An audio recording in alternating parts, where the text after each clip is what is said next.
everyone. We're going to call the meeting to order. Shirley.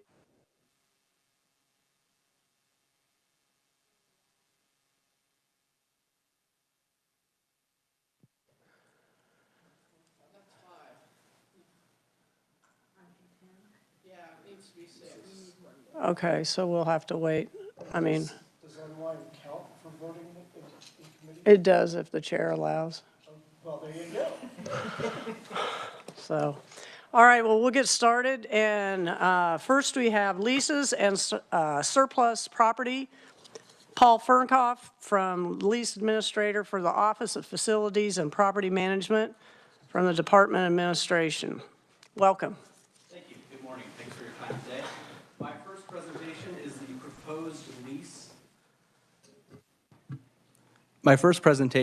proposed lease. For the State Board of Indigent Defense Services, or SBIDS, office in Kansas City, Kansas. This is for a new office that has been created to help support Kansans. In December 2023, SBIDS and the Department of Administration released an RFP to search for suitable space to open this office. The responses to the initial RFP did not meet the needs of SBIDS, so the agency continued to search locally for a better option, which was found at 550 State Avenue. The proposed lease is for 14,000 square feet at a rate of $22.50 per square foot for a term of 10 years, though there is a special termination option after 7 years of occupation. The proposed lease rate is within the market range of properties within Wyandotte County for similar office space. Additionally, SBID's options are geographically limited due to needing close proximity to the courthouse to conduct their work. The Department of Administration is supportive of this lease. I am available to answer your questions, as are representatives from the State Board of Indigent Defense Services. Thank you. Questions from the committee? Senator Francisco. Thank you, Madam Chair. I'm just looking at the information that was provided. We have lease information comparisons. My understanding is this because it's an initial lease? Yes, there's no other Kansas City office to compare it to for SBIDS, because normally the comparison is from moving from an office to an office, but this is a new office for Kansas City.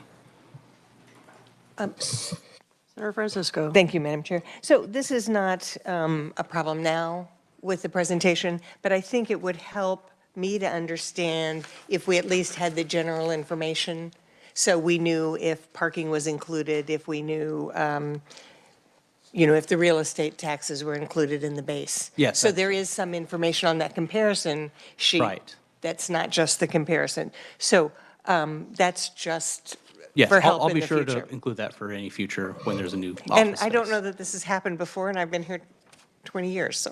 Okay, sure. Thank you. You're welcome. I was just curious if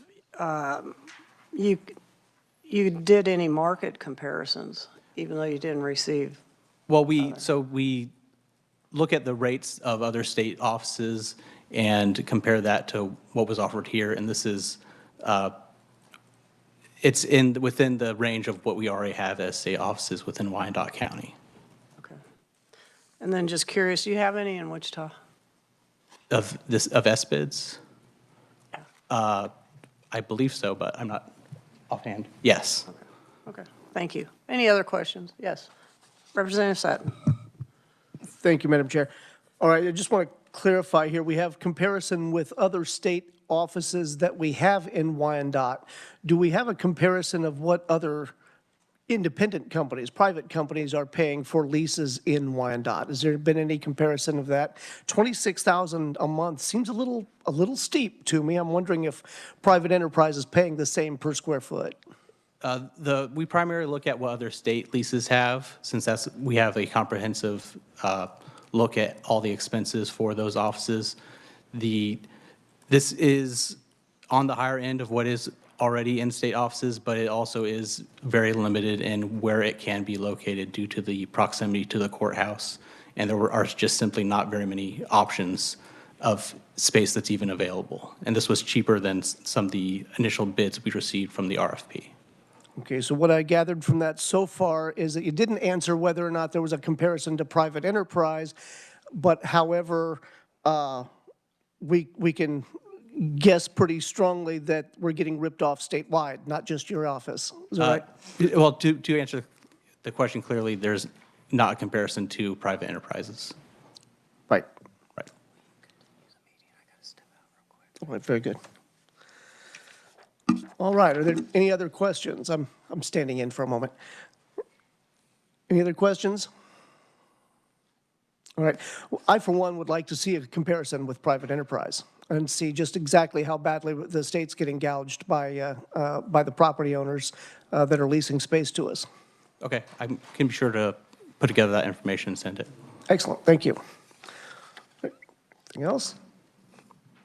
All right, well, thank you.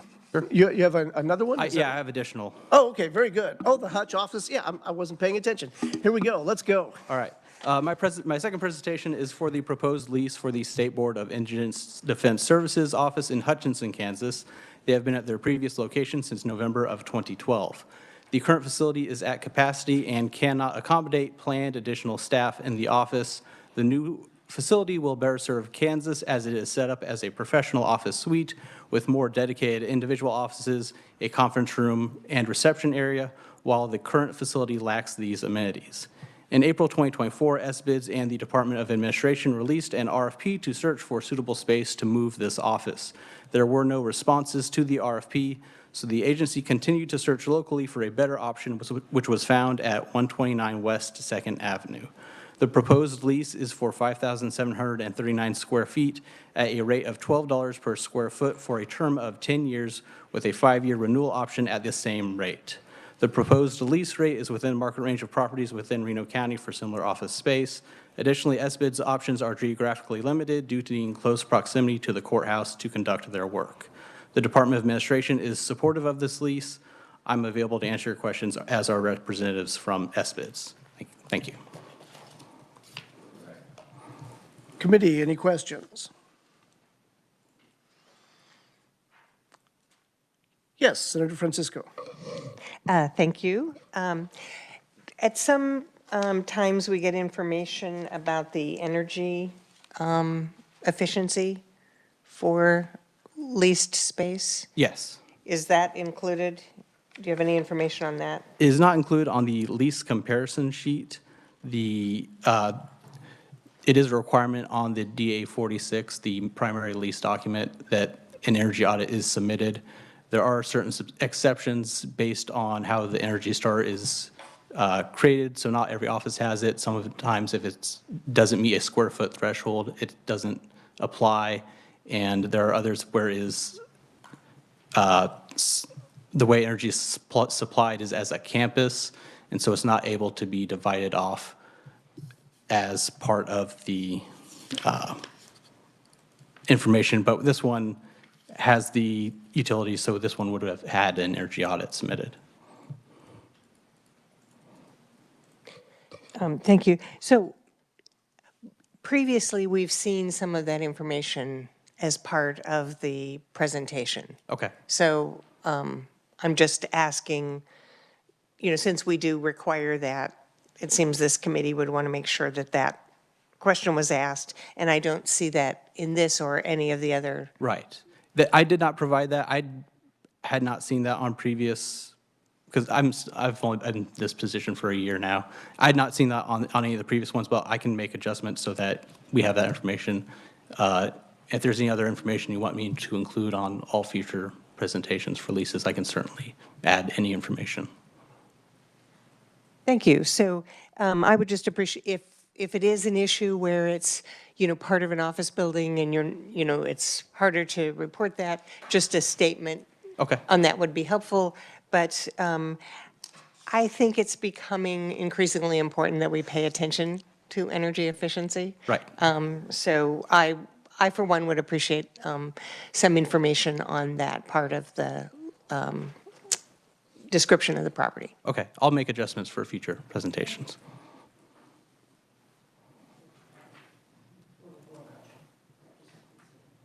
All right, any other questions? Senator or Representative Sutton? I will not take those insults. I just want to note that the office space per foot rental or lease prices in Hutch are approximately half that of Wyandotte. Certainly appreciate that. I'm curious as to whether or not, again, whether or not that's market-wide or simply when charging state agencies. All the leases presenting today are based on state agencies and was not done as a private enterprise evaluation. I gathered that. Just wanted to reiterate my point. Of course. Thank you. Other questions? All right, we will continue on. And the Kansas Department of Aging and Disability Services. Okay. My next presentation is the proposed lease for the Kansas Department for Aging and Disability Services office in Wichita, Kansas. They have been at their previous location since September of 2014. The current facility is having safety issues, including damage to state vehicles when parked overnight and staff encounters with agitated visitors that are visiting the building for a different purpose, among other security concerns. KDADS is also increasing staff for their Wichita office, and their current office will not be able to accommodate these additional employees. In February of 2024, KDADS and the Department of Administration released an RFP to search for suitable space to relocate their operations. The responses to the initial RFP did not meet the needs of KDADS, so the agency continued to search locally for a better option, which was found at 200 West Douglas Avenue. The proposed lease is for 10,570 square feet at a rate of $13.50 per square foot for a term of 5 years. The proposed lease rate is within the market range of properties within Sedgwick County for similar office space. The new office will provide better security features compared to the current location, improving the safety of KDAD's staff. The Department of Administration is supportive of this lease. I'm available to answer your questions. Questions? I don't see any. Senator Francisco? Thank you, Madam Chair. And again, I know that we're looking at the price per square foot, and there may be questions about how this relates to either Hutchinson or Wyandotte County.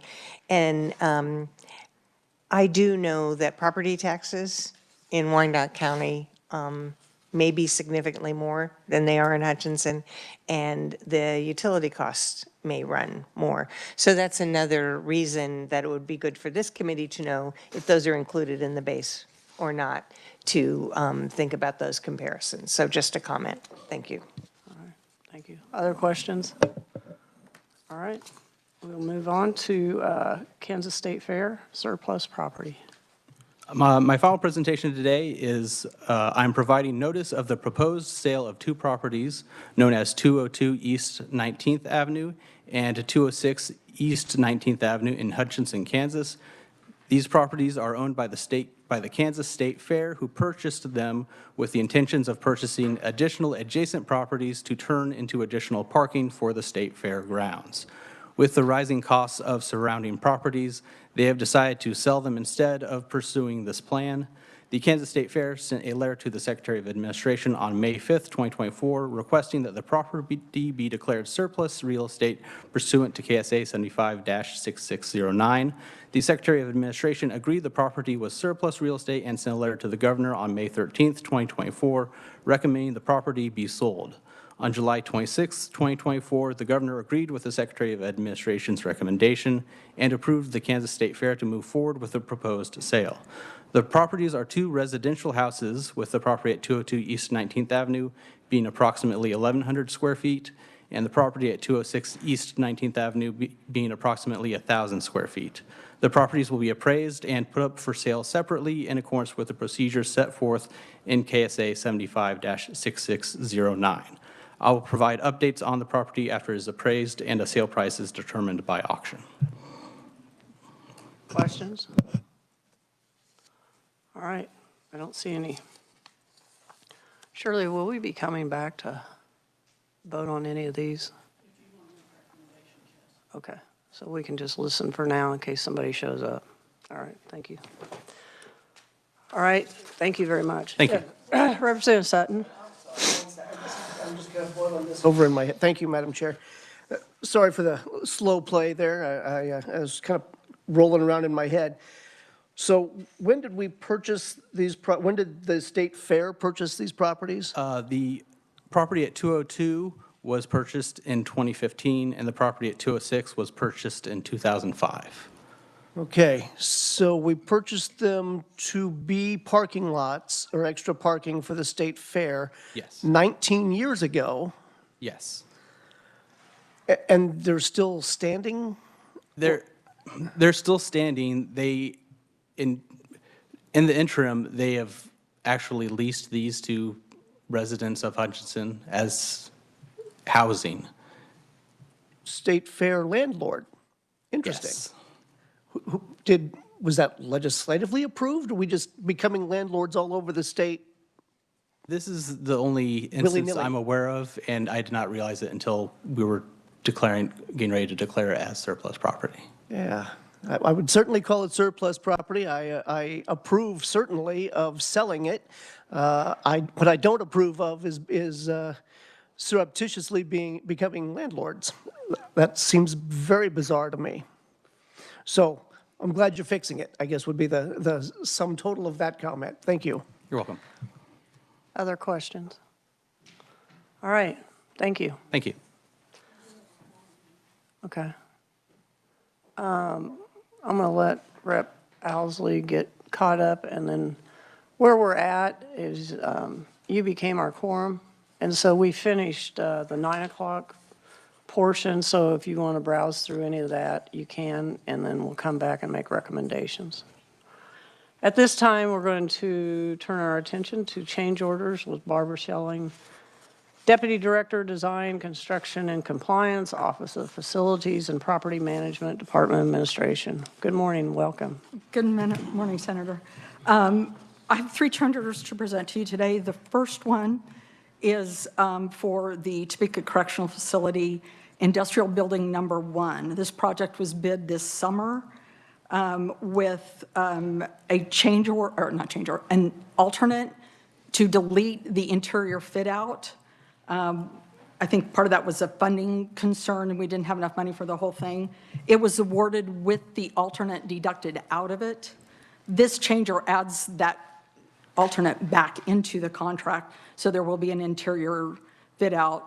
All of that stuff will be added back into the building. The change order is for $845,135. And if you have questions, I am open to answer. Okay, questions for Ms. Schelling? Yes, Representative Sutton. Thank you, Madam Chair. I guess the one that pops to mind, the obvious question is, the funding issue is fixed? We suddenly have the 845? Yes, they have other resources that they are funding us with. Okay, very good. Thank you. Other questions? All right. Next item. The next 2 change orders are for the same building. This is for the National Guard Reserve Center, the Joint Forces Headquarters at Forbes Field. The original project this is an all federally funded project. The original project was bid with numerous alternates. It was bid during COVID. It was one of that situation where we want to make sure we were able to move forward with it. These 2 change orders actually add back in to the contract some of those alternates and are finishing out some other space and upgrading some of the finishes that they didn't include in the original bid as out of concern for the cost. The original contract amount was for $18,331,524.95. With these 2 change orders, the total project cost is now $21,406,529.99. I do have members here from the National Guard. If you have any questions, we'd be happy to answer them. Questions? Yes, Senator Francisco. Thank you, Madam Chair. I think I'm remembering this was one of the locations that the committee visited when it was under construction. Yes. And I think at that time, we heard about the decision made to not finish it out, and it probably makes a lot of sense, and I'm pleased that that's able to be projected. And the additional funds were Senator Moran was able to procure more funds to finish this out. So this is all federally funded. Oh, okay. both of these. All right, thank you. Any other questions? All right, I don't see any. Next item. That it? That's it? Okay. At this time, we'll turn our attention to the Department of Administration. Frank Burnham, Deputy Secretary of Operations and Director, Office of Facilities and Property Management. Morning, Frank. Good morning, Madam Chair, members of the committee. Thank you for having me this morning. Start with our 5-year capital improvement plan, which is the blue bound document that you have before you. I'd like to call your attention first to page 3. I like to point this out each year. This is kind of the means and methods by which we take our funding that we receive through rehab and repair and allocate that to specific projects in the capital complex, buildings that need attention or in disrepair. So for one example I will give you is the elevators about halfway down the page. Over the last 2-3 years, we've now modernized all the elevators in our surrounding capital complex buildings, so they then receive a score of excellence, which starts to raise that overall score.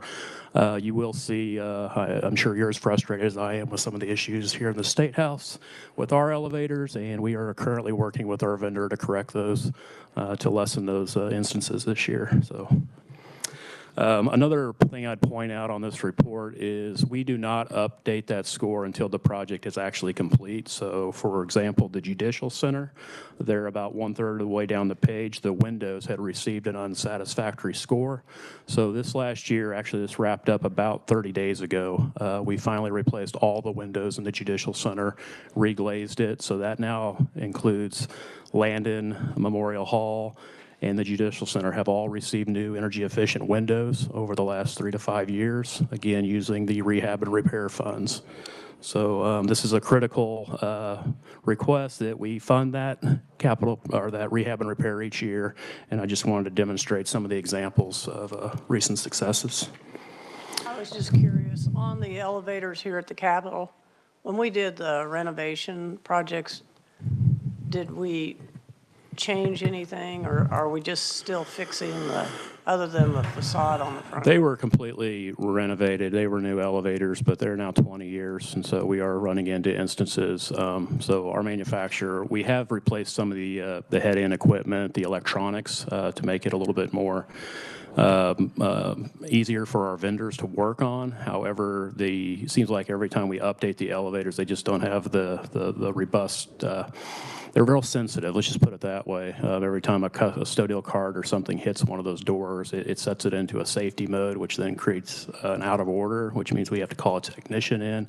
So you see the sign go up. So it's an ongoing process of just trying to keep up, trying to educate our people to be careful with the doors. But I think there's more that we can do to improve upon that. Thank you. Next, I'll call your attention to page 7.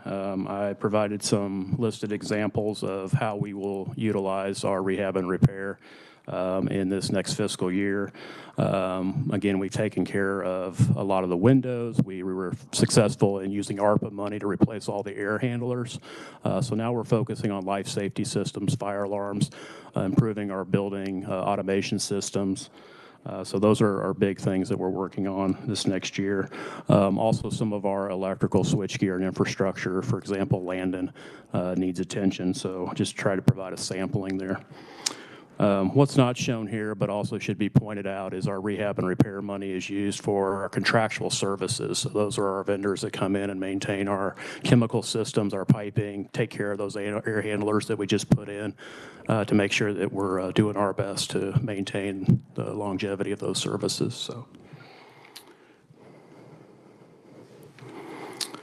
So I think that concludes really what's in the rehab and repair. We are not requesting any additional funding for special projects this year.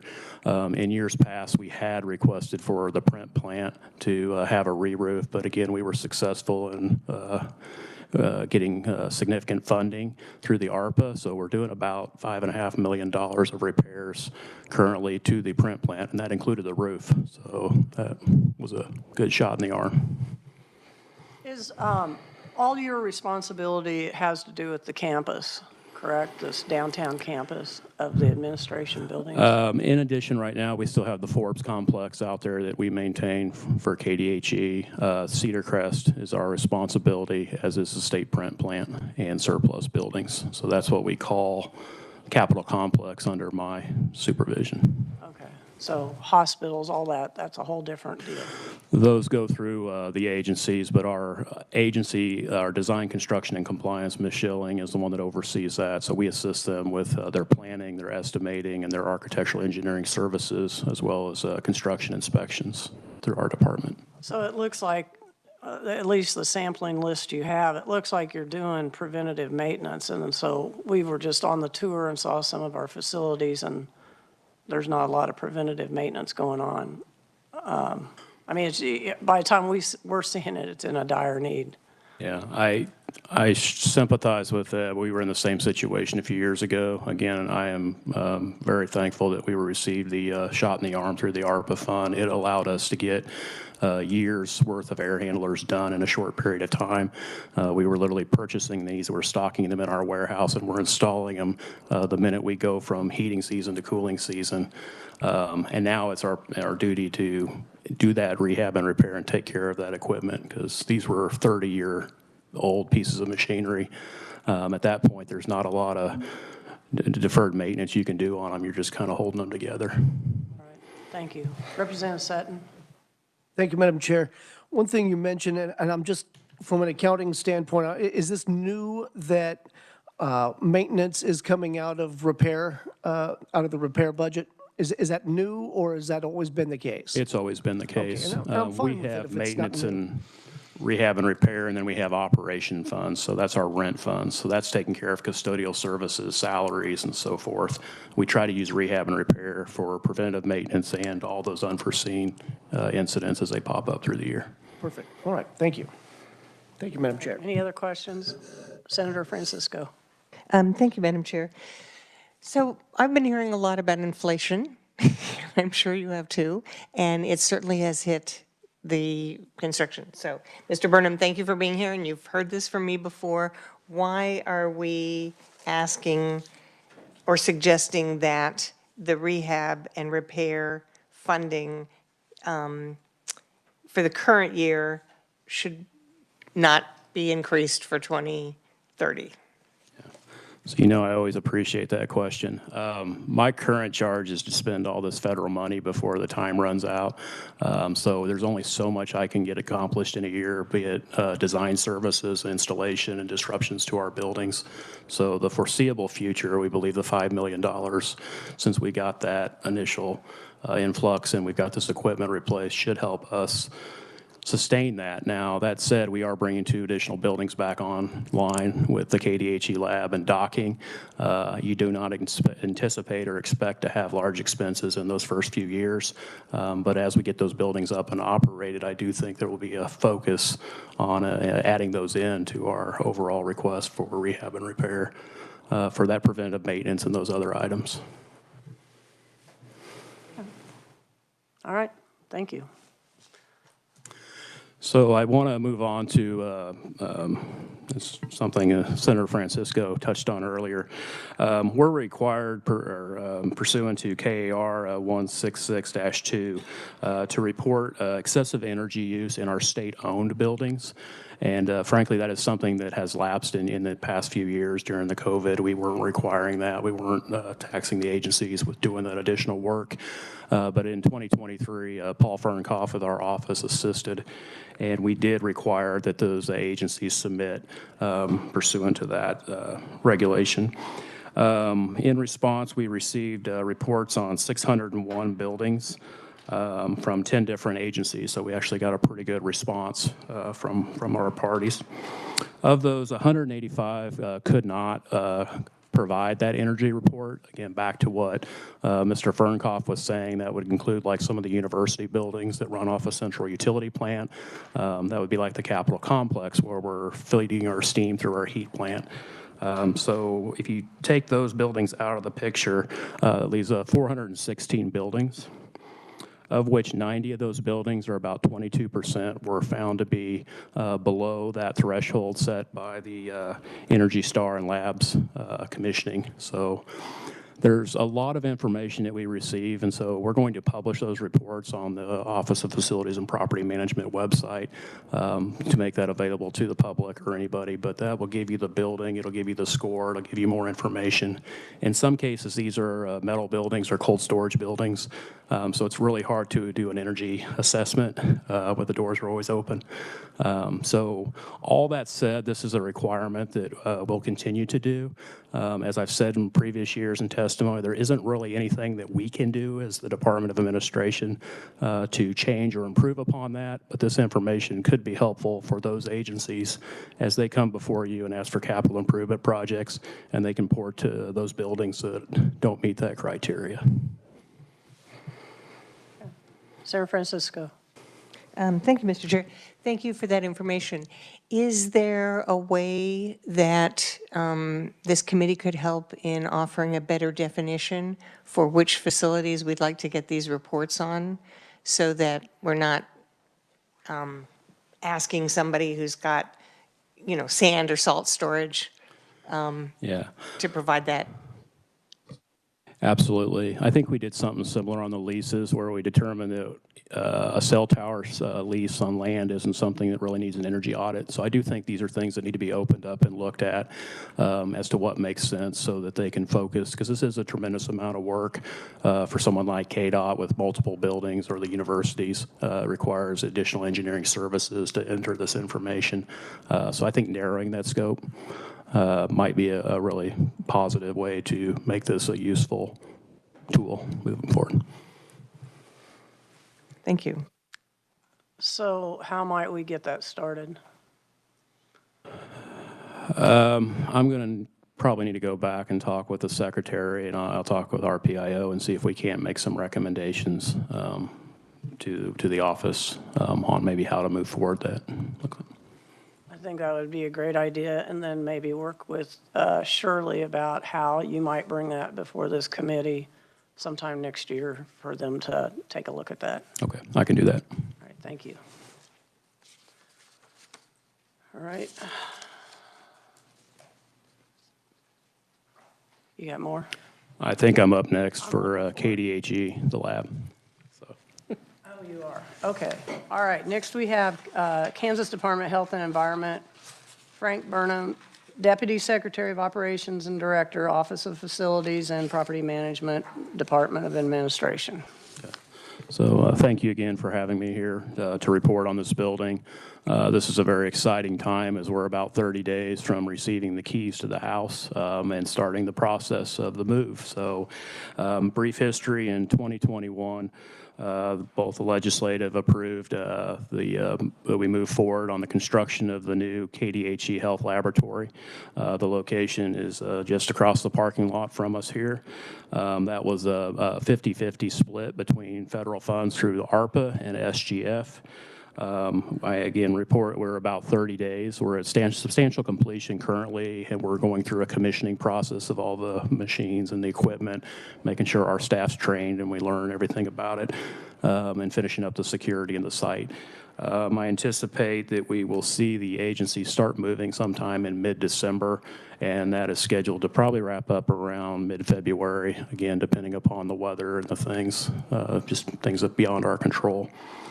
That all said, that this should pay out as far as paying the contractor expenses through spring of 2025, which will conclude the obligation for the original construction portion of this project. So there's no way to move any earlier? It just seems like it's going to run right into session. They want to move in yesterday, but it's critically important, and we keep reminding the agency that we have to get this commissioning done. We have to make sure the investment in the machinery and then the building is done properly and everything is set. So we have kind of been holding them back. We also need to hold the contractor responsible to make sure they're picking up all the punch list items. And then we have to move the furniture in. There's the IT, the wiring. So yes, that's something they continue to ask. It looks like it's ready. Can we move in? But we're doing our best, and we were tentatively scheduled to have completion in December, so we're a little bit ahead of schedule. But that doesn't mean we're quite ready to move in yet. But we do plan on having some kind of an open house once we're kind of in the building. The boxes are unpacked, so that will fall sometime towards the middle part or end of the session to invite everybody over to see this facility. It's really something spectacular. Well, this committee will be touring it, probably looking like around November maybe, Okay. just to take a look. We've got an in-town day to look at facilities, so just wanted to give you a heads up. We're going to be roaming around. Yeah, that's fine. There is some really nice exhibits and some high quality stuff that talks about Kansas public health. That should start in about November. So we'll do your tour and we'll need to bring you back so you can really see it in action. Thank you. Other questions? Senator Francisco. Thank you, Madam Chair. So I'm assuming that this move-in includes not just furniture, but all the lab equipment. Is that pretty much ready to go in terms of installing? Yeah, I'll throw a number out there, but about 75% is new lab equipment. We're not bringing the old equipment. We're not bringing the hoods. There'll be some loose ends, some microscopes, things like that, things that they maybe have purchased in the last few years during the pandemic that they will bring. But for the most part, they are moving into a new facility, all new casework. It's really something. Will that equipment go to surplus property? Yes, we've already started that process, including working with their lab director to see if our state schools and universities could benefit from some of this equipment, especially stuff that was purchased during the pandemic. And I think they've had communication with Wichita State and others. So we're kind of starting there. We're also talking about doing on-site auctions because there's a lot of equipment and stuff out there that we don't want to move to our surplus facility. I would expect once they're out of the facility, it's going to still take us 2-3 months to decommission the facility to have those on-site surplus opportunities for other agencies and organizations. But that'll be the first go-around to try to see what we can do. So the public, would it be on a website, surplus property website? They'd get plenty of heads up as to whether that equipment was available? Yeah, I think once we've exhausted the universities and the other agencies, health agencies, it'll go through our state surplus advertisement process. It goes out on Purple Wave. Some of the pictures are put out there. It's advertised, and then we'll see what the logistics of an on-site auction looks like. I've not quite figured that out. I'm still trying to get it moved. So, Okay, thank you. All right. You don't have anything else for us? I think that's it. Okay. Thank you, Frank. All right, thank you. Next, we'll move to the Department of Labor. Dawn Palmberg, the Chief Fiscal Officer. Welcome to the committee. Thank you, Madam Chair, members of the committee. In front of you, you should have my 5-year capital improvement plan.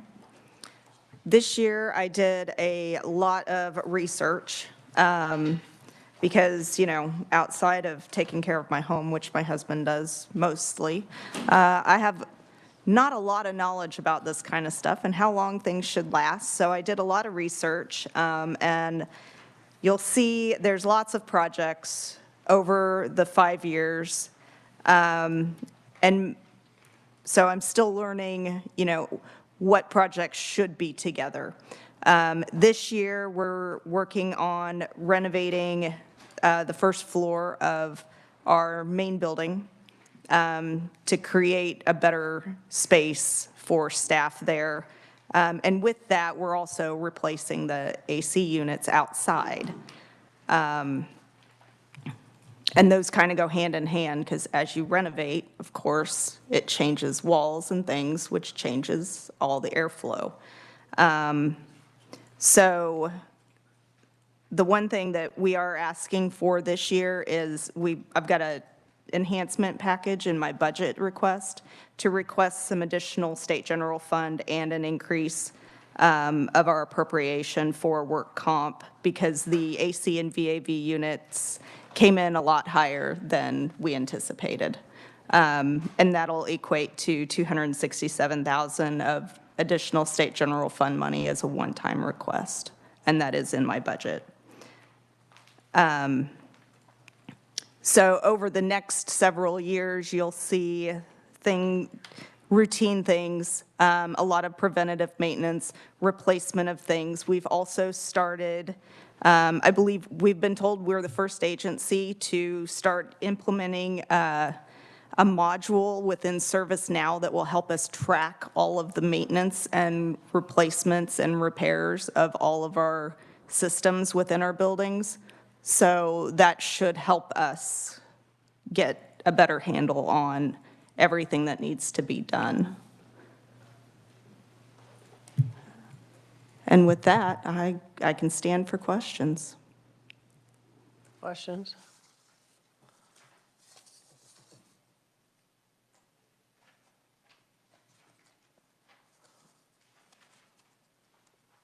Nope. All right, I don't see any. Thank you.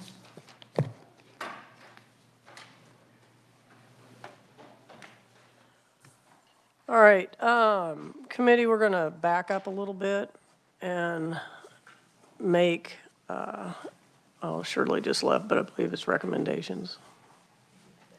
Yeah.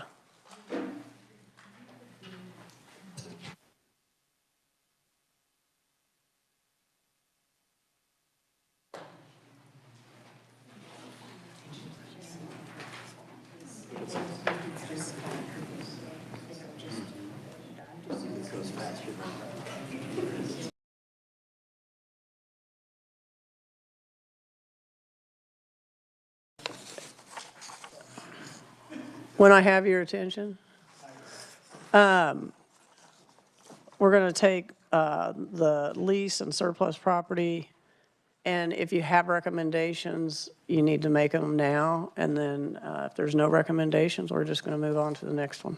So, Board of Indigent Defense Services, Kansas City office, any recommendations? Board of Indigent Defense Services, Hutchinson office? Yes, Representative Sutton. Thank you, Madam Chair. For the Kansas City office, the Wyandotte office, I would recommend seeking a price comparison with private industry. Because I really think that's outside of market value that we're paying on that lease. Okay. And that request to come back next meeting, or, it's a mosquito. Get out of here.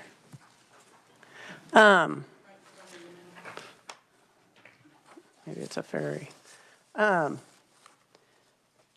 Would you like that to come back at our next building committee capital improvements, or just next year, or what would you like? Ideally, I'd like to have it right now. In real life, though, I'm not even sure by next meeting that would be possible. So probably next year. Okay. So, what's that? Yeah. All right, so I guess, Sky, you're getting that down, right? Okay. Senator Francisco. Thank you, Madam Chair. So if we do get information, is that just so we have a sense of what we need to do in the future? I don't think, we are not going to delay this lease for, until we hear. I think it's trying to propose a new practice when we have areas that we don't know a lot about the market. So, all right. Madam Chair, if that could be clear in the minutes, that we're not asking for this information to affect the approval of the lease? And then do we need to vote on approvals? So we would recommend, No, we're going to take the recommendations and just not vote, okay? All right. Hutchinson office. Kansas Department of Aging and Disability Services, Wichita office. Kansas State Fair surplus property. You're good. You made your points? Yeah. Okay. Yeah, I know. That happens. All right. Change orders. Okay. Department Administration. Any recommendations? Senator Francisco. Thank you, Madam Chair. I would just like to see in the minutes that the committee has asked for information about how to, I don't know if it's streamline, but look at the report on the energy offices. And, okay, here, I found it. Look at KAR 166-2, requiring energy audit reports, and see if the committee has any recommendations for changing that process so it does not include buildings where it's not appropriate. Since that's a regulation, perhaps staff could tell us if we would be asking the agency to make suggestions on that regulation? It wouldn't be a change in statute. Jill. So if you're asking them to review and come back to you with suggested recommendations regarding the definitions, you could put it in statute, or with working with them, you could ask them to change the KARs. But I mean, it is possible for you to put the definition into statute if that's what the legislature would so desire.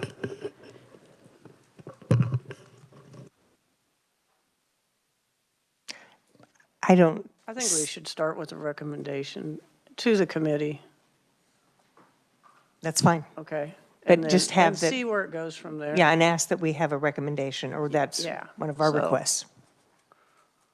All right, I'm sure Sky has that down. All right. I think that takes care of everything, and so, correct, we're caught up on that. We'll turn to the Kansas Highway Patrol. Merrill Riedel, Executive Officer. Welcome to the committee. Madam Chair, thank you. Members of the committee, I am Merle. I previously worked at KLRD last year, so I'm excited to come back and see everybody, even though I'm on the other side of the table this time around. So yes, my name is Merle Riedel. I am Executive Officer for the Highway Patrol. You should have in front of you our 5-year capital improvement plan. You will also see a copy of some written testimony. Looks similar to this, and you can think of this as sort of an annex to that 5-year capital improvement plan. The agency's 5-year capital improvement plan is organized into 6 categories. There's the Training Academy major projects, Training Academy maintenance and repair, which you can think of as minor projects, Troop Facility major projects, Troop Facility maintenance and repair, Scale House and Scale repair and replacement, and new constructions. So generally, major projects are those projects that have an expenditure above $50,000. For brevity in this testimony, we sort of combine those categories, major projects and minor projects, so you'll see just essentially reference to the Training Academy, Troop Facilities, and new construction. So just as a reminder, KHP maintains various levels of occupancies, over 100 facilities across Kansas, with 12 being agency-owned, and the remainder are either leased through private organization, state agencies, or shared with state agencies. So the testimony, the following projects, describes the projects and provides updates on some of those. Because that 5-year capital improvement plan is submitted in July. There is some events that have occurred between now and then. I want to make sure the committee has visibility on those changes. So 2025 capital improvements, the legislature approved expenditures of $3.7 million for capital improvements for 2025. This plan proposes projects totaling $12.9 million. Significant projects in the plan include construction of an aircraft hangar at the Jabara Airport in Wichita, acquisition of a Troop B headquarters in Shawnee County, and urgent repairs to the KHP Training Academy. And you'll see some of these scheduled projects has changed. They have either shifted, we're recommending they shift years, or we're recommending they do not occur. First, we'll get to the KHP Training Academy, major project maintenance and repairs. Training Academy, which is located in Salina, includes classrooms. There's a dining facility, dormitory, and gymnasium. Those are all located on a former college campus in Salina. That facility is used for troop recruit training, KHP in-service classes, and training among other agencies.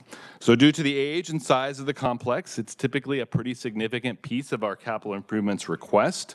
Major projects for 2025 include replacement of deteriorating concrete caps that cover utility tunnels. And in those utility tunnels, there's utility lines and data lines that run, and the concrete caps above them are beginning to deteriorate and show signs of fracture and wear. These improvements were recommended by, and we're also recommending replacement of several collapsed stairways.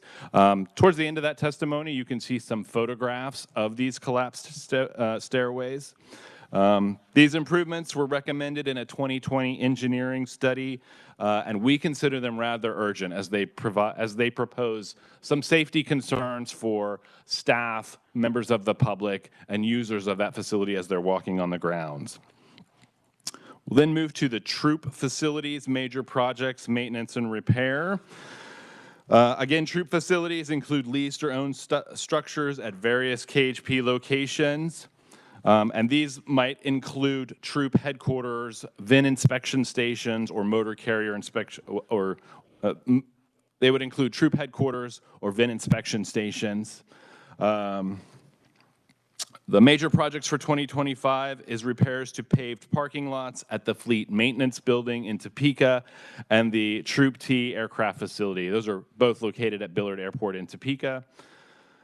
Looking at the scale house, scale repair and replacement, the agency's motor carrier inspection program provides inspections at weigh stations to reduce the usage of oversized, overweight, or unsafe vehicles on Kansas roadways. In an agreement with the Federal Highway Administration, that requires scales at these weigh stations to maintain operation, to be maintained and meet certain metrics for inspections. A 2008 review recommended replacement of 8 of those motor carrier stations. There is a total of 8 of them in Kansas. Many of them are built in the 1950s or around the period when the actual interstate was constructed. For 2025, the agency will expend $920,000 to replace the North Olathe station. And this effort was approved by the 2024 legislature. An update to that, KHP is working with KDOT to explore federal grant funding for these motor carrier inspection stations rather than using state funds. So to determine the accurate cost for the replacement of those, the most updated cost, we're working with consultants to assess what a design and configuration of those weigh stations might be and the cost of replacing them per station. Moving on to new construction, you'll see the Salina Campus Needs Assessment, $300,000. The KHP Training Academy, Dispatch Center, Troop Headquarters, Central Supply, those all occupy buildings on that former Marymount College in East Salina. Those facilities were largely constructed in the 1950s. Other KHP assets in Salina include a driving course, central evidence facility on KDOT property in South Salina, and an outdoor firing range in West County. So you can see the Highway Patrol has a heavy presence in the city of Salina, and we're located at multiple points throughout the city. The concern is that the buildings on the former Marymount campus lack suitable security. There really is no perimeter security. They're accessible by vehicles approaching those buildings. They lack severe weather hardening. Many of the buildings had outdated plumbing and electrical systems that present challenges in a current work environment for many people working on 24-hour operations. So dispatchers use that facility. They're there all day. So pursuant to House Bill 2551 from last year, $300,000 was allocated for an assessment of these facilities with consideration towards reconfiguring on a single site. Consultants for the assessment were selected in August 2024, and a report on the assessment must be submitted to the House Committee on Appropriations, Senate Committee on Ways and Means, and the Joint Committee on State Building Construction by July 13th, 2025. And so those consultants are in the process of doing that assessment. They have done one site visit to Salina to determine some functionality of the space. They will go back in a few weeks to assess the quality of those buildings. Sarah Francisco. Thank you, Madam Chair. I think you said July, and I'm reading January. Madam Chair, Senator, you are correct. I may have said July. That report is due in January 13th, 2025, so the beginning of the next session. Trying to give us a couple more months there. Well, thank you. I just thought for those watching and for our committee, we are going to be able to act on that this coming session. That's correct. That report will be provided to us, and we will share that with those committees identified. In the testimony, you can see a graphic that depicts some of the locations as they currently stand. 4 different locations throughout Salina. You can also see a sort of a close-up of the Marymount College campus outlining, the blue outlines those aspects that belong to the Highway Patrol. Moving on to the aircraft hangar, KHP aircraft hangar at the Jabara Airport, $7.3 million. KHP proposes construction of an aircraft hangar at the Colonel James Jabara Airport in Wichita. The KHP Air Support Unit Central Region Base has been located temporarily at a leased hangar on the Cook Airfield near Rose Hill since 2023.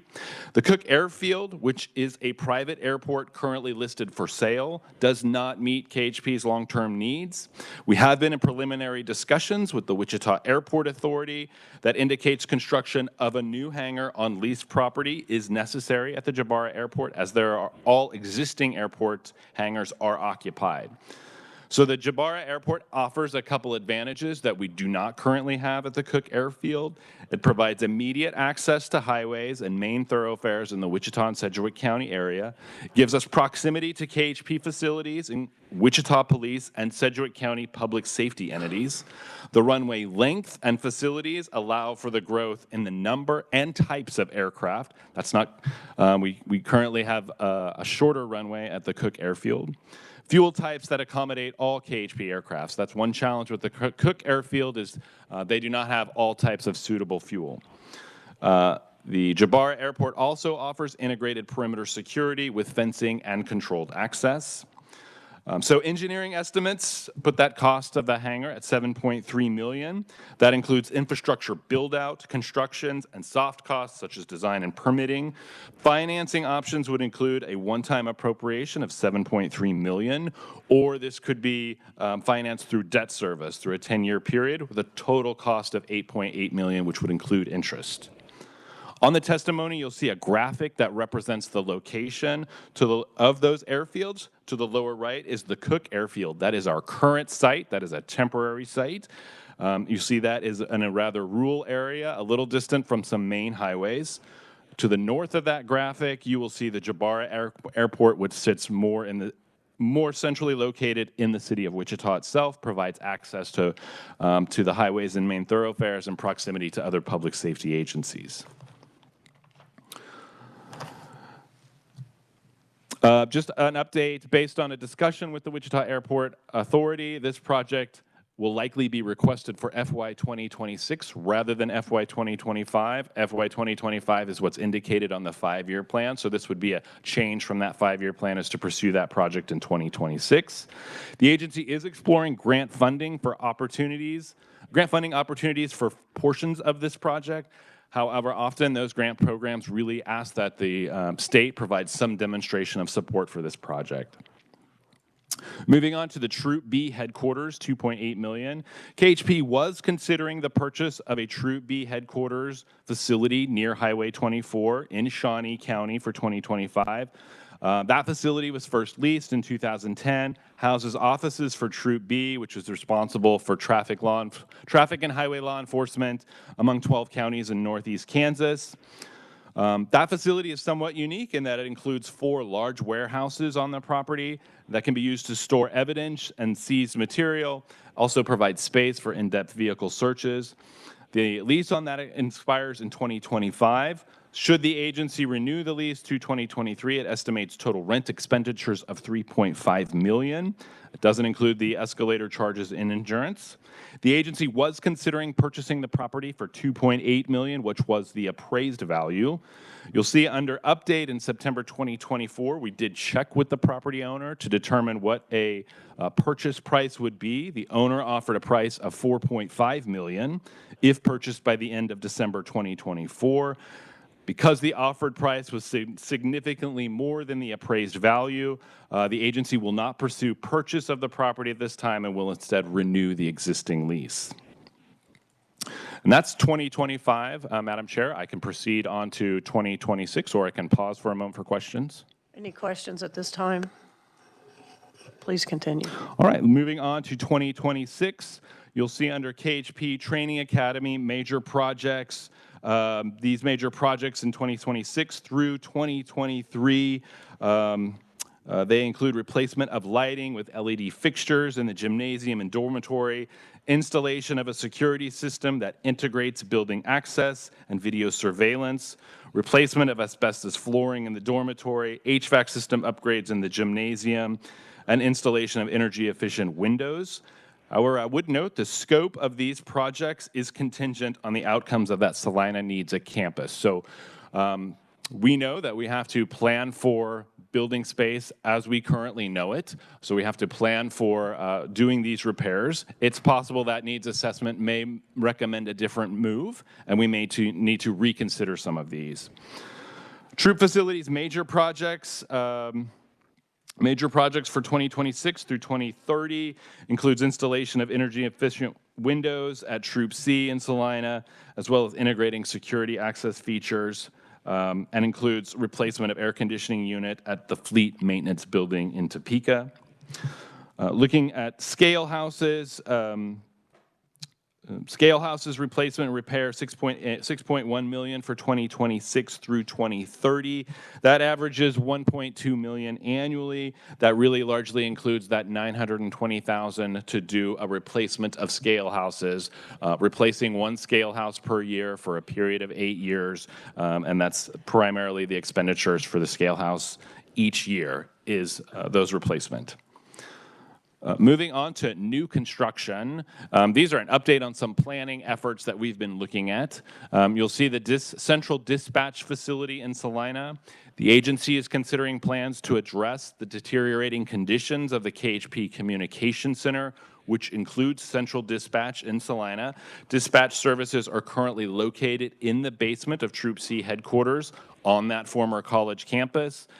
That unit provides 24-hour radio dispatching for troopers statewide, coordinates emergency relays using aircraft and ground units. So this was a project that we identified last year, was in significant need of repair. Plans for construction of a new central dispatch are currently paused, and that is contingent on the outcomes of that Salina Needs Assessment. So we know we need a updated central dispatch facility, but we're really waiting to make moves on that until we get feedback on that needs assessment. KHP Training Academy, and we've kind of discussed this. We did have a requirement for the legislature to do this needs assessment. Consultants will determine costs associated with construction, land acquisition, and equipment for a new Salina campus, as well as assess potential sites. Additionally, the study will determine cost options for modernizing the existing facilities. So they'll look at what it might cost to put everything on a single campus, and they'll look at what costs might be associated with just essentially reconstructing items on site. So the agency is withholding a specific request regarding a new Salina campus pending outcomes of that needs assessment. Moving on to the Highway Patrol General Headquarters in Topeka, $48.3 million. The agency is considering plans for its general headquarters, which is located in Topeka. The general headquarters currently occupies 40,000 square feet of leased space divided between two buildings, the Elks Building and Jayhawk Tower, and those are located at 7th and Southwest Jackson.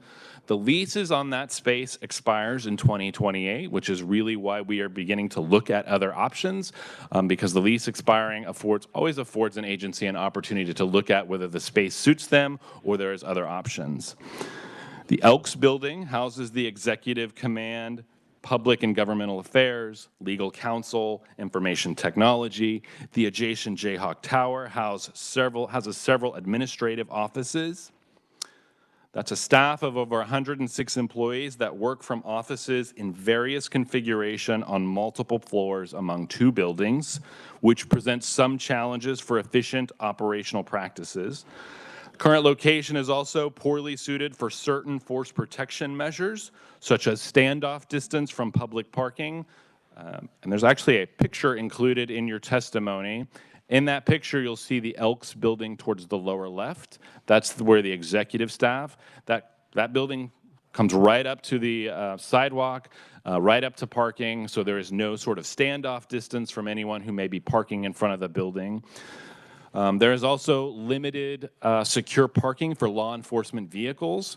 There is gated parking in the vicinity, but that is a mix of several different entities that use that space, so I would not consider that secure parking, which means that those law enforcement vehicles remain vulnerable when not occupied by the driver.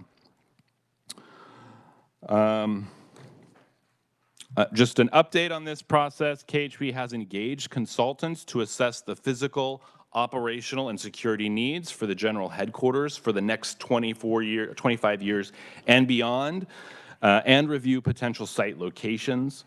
Results of that assessment are anticipated for December 2024. A preliminary estimate for a new general headquarters is $48.3 million. Those were some initial amounts and numbers that the consultants were able to provide that will be refined further as they go through the assessment process. That does not include land acquisition and associated site development costs, and it is subject to change upon final publication of the assessment. I would note the consultants are also considering options for what we're calling a state law enforcement center, and that center would be able to house multiple law enforcement agencies, so perhaps the Highway Patrol and KBI located in this building. Construction in that fashion allows some ability to minimize duplication of common space, such as lobby and security stations, break rooms, and other mechanical portions of the building. And you'll see the testimony does provide a preliminary estimate for that state law enforcement center of $134 million. So, Madam Chair, I just want to thank the committee for the opportunity to speak to you and review these projects. They are important to the operations of the Highway Patrol, and we appreciate your time. You will see that there is several pictures that speak to some of these projects. You can see under the Training Academy concrete cap to the right, or sorry, to the left of that picture, you'll see a cooling tower. Below that cooling tower is the concrete cap that was built above utility tunnels. Those utility tunnels were previous coal storage when that site was constructed. That concrete is beginning to fail and ship, and it's got that tower above, it's got the cooling tower above it, which creates a predicament, and that's why we're requesting funds to stabilize that cap. You'll see some collapsed stairs, and if you page through, you'll see scale house replacement and modernization. You'll see some photographs of the scale houses as they currently exist. Many of them, as I mentioned, date from the initial periods of the interstate. Not a lot of modernization has been done to them. So we're working with consultants to determine what are the best options for that, and we'll begin replacement of those scale houses. And with that, Madam Chair, I've gone through my presentation, and I can stand for questions. Thank you, Muriel. Just to try to understand, you keep calling it, I think, a concrete cap. And you said cold storage. What does that all mean? What's under there? Yep. So that what you're seeing is the backside of a two-level building that's built into a slope. So below that structure is a whole nother floor, and in that floor are several large bins where coal was previously stored to support the boiler for the campus. Oh, okay. No longer using that, so that space became space in which utilities ran through because those that space was used to provide utilities, heating, cooling functions to the other buildings on the campus. So utilities run through those tunnels, data lines run through those tunnels, and above that is a cap, and above that cap is that cooling tower. That cap was probably put in the 1930s, and that cap has begun to fail. So the concrete is chipping. It's possible that the rebar within that cap is beginning to corrode, which is weakening the structure, meaning that things could fall down onto utilities running through those tunnels. Hopefully that was helpful. Okay, thank you. And then on the, what they call the train, what do you call that? The scale houses, ma'am? Scale house, thank you. I asked you a question about certain locations, and you guys have a chance to find out, and it had to do with, I think Manhattan was the one that kind of stuck out, but why they're not just in the corners of our state. Yep, so your question is, why is there a Wabunsee way station?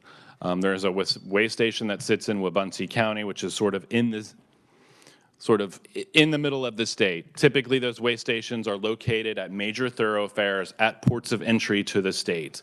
When we went back and looked at this, there's a long evolution of where these way stations are located. In the 1930s, these way stations were established, and there was some 65 of these way stations around the border of the state. Over the years, the purpose of those changed from inspecting fuel uses as vehicles came in to inspecting motor carrier vehicles. So those way stations were collapsed. These were programs that were initially ran by a port of entry board. That board was dissolved. That function was taken over by the Department of Revenue. By 1966, there was 9 remaining way stations. Most of those still sat near the border. However, the Wabunsee way station was constructed in the 1966. The Wabunsee way station is the first way station you were hit if you were traveling west on I-70 from Missouri. So it effectively does serve as a port of entry for traffic traveling on I-70 headed west. So that is why. So the short answer is KHP assumed responsibility for these way stations in, I think it's 1983. We received them in the current array that they are. So we didn't necessarily select the Wabunsee way station. That is how we inherited them. But it is meant to deal with traffic traveling west on I-70. There was a study done in 2008 that looked at many of these way stations. That study actually recommended relocating that way station to Salina around the intersection of I-70 and I-135 with the theory that it would be better suited to handle traffic. I think relocating like that would require more significant study. Some aspects have changed since 2008. But so that's the short answer of why there is a Wabunsee way station. Okay, thank you. Questions? Senator Francisco. Thank you, Madam Chair. Certainly the photo for the stair replacement indicates that it's needed. Is that any part of a fire escape? That is not part of a fire escape. There are alternative routes around that building, but that's sort of visibly where you intuitively would go. I do want to clarify that picture is a little bit old. That has most of that has been, or portion of that has been removed, not replaced, but simply removed. But no, that is not part of a fire exit. Representative Sutton. Thank you, Madam Chair. Merle, I really appreciated the history of way stations. That was a cool story. I did. I'm not even being sarcastic. I did enjoy that. That was cool. I'd like to follow up though with another history question. It's been a while since the last session, and maybe I'm a little rusty here. It seems like we approved something for Troop C when we were in appropriations this year, and I'm pretty sure it made it through the budget process, but I don't know I can't remember what it was. So if you could help me out there. Yes, Madam Chair. Representative Sutton, your memory is spot on. Troop C, the purchase of Troop C headquarters was an issue last year. We did ask this as an enhancement request. The governor did not recommend it. The committee did discuss this, but ultimately they did not. There was no recommendation for funding for the Troop C headquarters.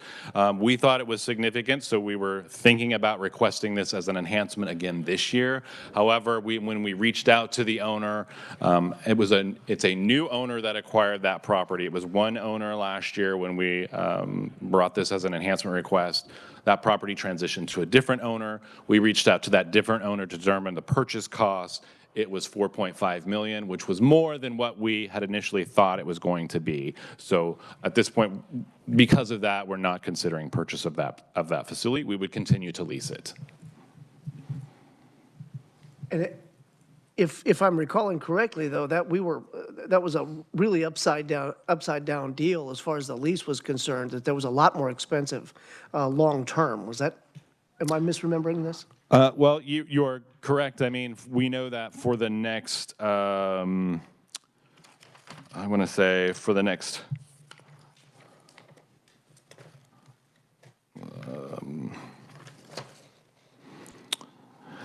well, we know for the, gosh, I'm trying to look at the number. I think we've estimated that for the next, if we extend this lease to 2030, it's an expenditure of like $3.6 million. If we thought about the full 20 or 25 years that we've been leasing that facility, we've paid well over $4.5 million, and we don't own the site. So part of that is even, I mean, in discussions, whether to bring this forward as a request, we sort of generally discuss, yes, $4.5 million for purchase of the property is significant, but still we know, so leasing is an option, but we do know even leasing that property, in the end, we're going to spend more leasing that property than we would if we were to purchase it at $4.5 million. All right. Now, if I could continue just a little bit more, is the current owner of that property paying property taxes, or do they have some sort of a deferment because it's state used? It's my understanding they are paying property tax. They are a commercial entity and own multiple properties, so I believe they are paying property tax. Okay, well, that's something anyway. All right, thank you. Thank you, Madam Chair. So of all the Salina projects that you have presented, did any of those get a sprinkling of the end of session money? Yes, in that we got $300,000 to do the needs assessment to determine what we should pursue as options in the future. No other additional funding was provided for the Salina campus. There was periods last year in which we had requested $10 million to construct a new dispatch center. The legislature increased that to $20 million to look at building a new consolidated campus. The governor vetoed that. The legislature ultimately provided $300,000 to pause and take a look at what are the actual needs for the Salina area. And that's sort of where we stand. Thank you. All right. Any other questions? I don't see any. Thank you, Merrill. Next item we have is the Kansas Bureau of Investigation, Tony Motivi, Director. And it's not Tony. I saw you out there. Madam Chair, members of the committee, as you can tell, I am not Director Motivi. I am both taller and not handsome. Thank you for the opportunity to present. Director Motivi got called away and extends his regrets. My name is Bob Stewart. I'm the Executive Officer for the Kansas Bureau of Investigation. You have in front of you our written testimony and our 5-year capital budget plan layout. There are 4 things on it that I'd like to brief you on this morning. The first one is our standard rehabilitation and repair projects, which is set at $300,000. That, as you know, the KBI owns 4 buildings, 3 here in Topeka and 1 in Great Bend, and that is the standard maintenance and repair budgeting that keeps us going in those facilities. The next one is $1.3 million that's been allocated for Great Bend. That is in great majority to replace the HVAC system there. There's also some electrical work and some plumbing upgrades, some lighting upgrades that are included in that, but by and large, it's repairing and replacing the HVAC system, which is phase 2 of the Great Bend project that we've been going through since 2020. So we expect that one to move along nicely. The third on the list is the Pittsburgh Regional Crime Center and Laboratory. As you all recall, last year we requested and received both your approval and funding for a $40 million bond project for the Pittsburgh Regional Regional project. That is moving along smartly. We currently have the architect and engineer on board, which is PGAV.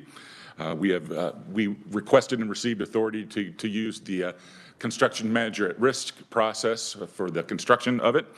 So the CMAR has been selected, and that is McCown Gordon. The design process is engaged, and we believe by this summer it will be completed. We expect construction will start next fall with a projected completion date of spring of 2027. At the same time, beyond just the $40 million that has been granted to us by this body, we are in the process of requesting grant funds from the federal government in 2 tranches, about $7.5 million each, a little bit more, in Department of Justice burn grant money that will help equip and maybe enhance some of the capabilities that that facility will have. Finally, and as Merle mentioned a little bit, I want to brief you on our request that's going to come this year for a new KBI headquarters facility. As you know, the KBI came into existence in 1939. The building we occupy came into existence in 1930. So the building is older than the organization. It was a junior high school from 1930 to 1984, so it spent 50 years acting as a junior high school. In 1984, a private developer acquired it and turned it into office space, not law enforcement specific office space, but office space. And we moved into it shortly thereafter, and so we've had it the last 40 years, using office space and doing it the best we could inside that space to house at one time our lab and all of our other facilities. And we are now at the end of the operational life and capability of that facility entirely.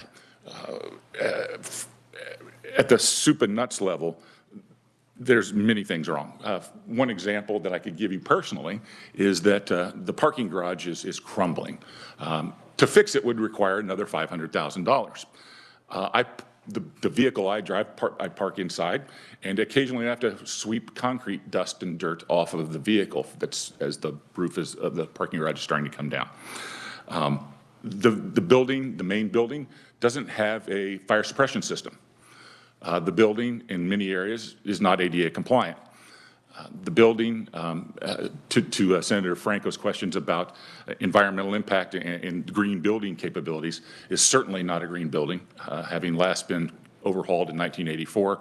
We have areas where we have window air conditioners, which are, of course, not very efficient. Our HVAC system struggles to handle the movement of air in our facility.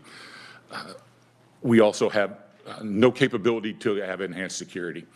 One of the things we are realizing and seeing from our law enforcement partners countrywide is that law enforcement facilities are coming more and more frequently under attack, literal attack by bad guys intending to do harm to law enforcement officers and to support staff.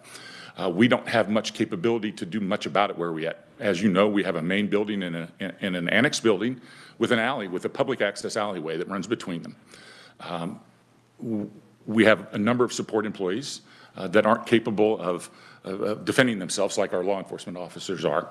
So we have great concerns about the security of the facility and what we can do, which is really not much where we're currently located.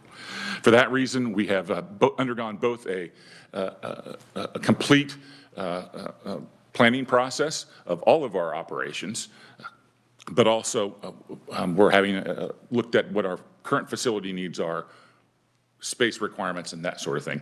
At the end of the day, we are currently, and it's very, very early on, believe that it would be about a $93 million project for a Kansas Bureau of Investigation standalone facility.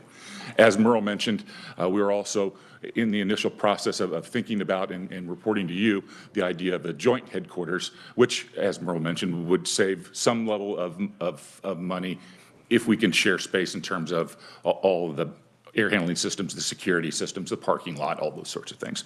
So that's where we're at. And like I said, that $93 million also would just be the building, wouldn't include land acquisition or any sort of site access fees or anything that would include. So I'd want to just caution that that's a pretty early number, the $93 million.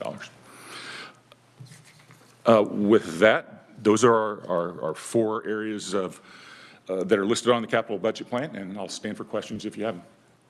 Seems like a few years ago, we gave you quite a bit of money to fix that facility you're talking about, if I recall. And I thought it had to do with parking. Yes, ma'am. That parking garage, several years, I don't know how many years ago, in 2016, was redone, and they moved pillars around. Nonetheless, I think that was maybe putting duct tape on a problem. It is now degrading again since 2016 in such a way that it would cost us again to try and fix it. We just had some of the construction engineers out 6 months ago, and they indicated while it wasn't subject to imminent failure, there were issues that were going to require relatively significant fixes. I guess we should have had the experts out earlier. Any other questions? San Francisco?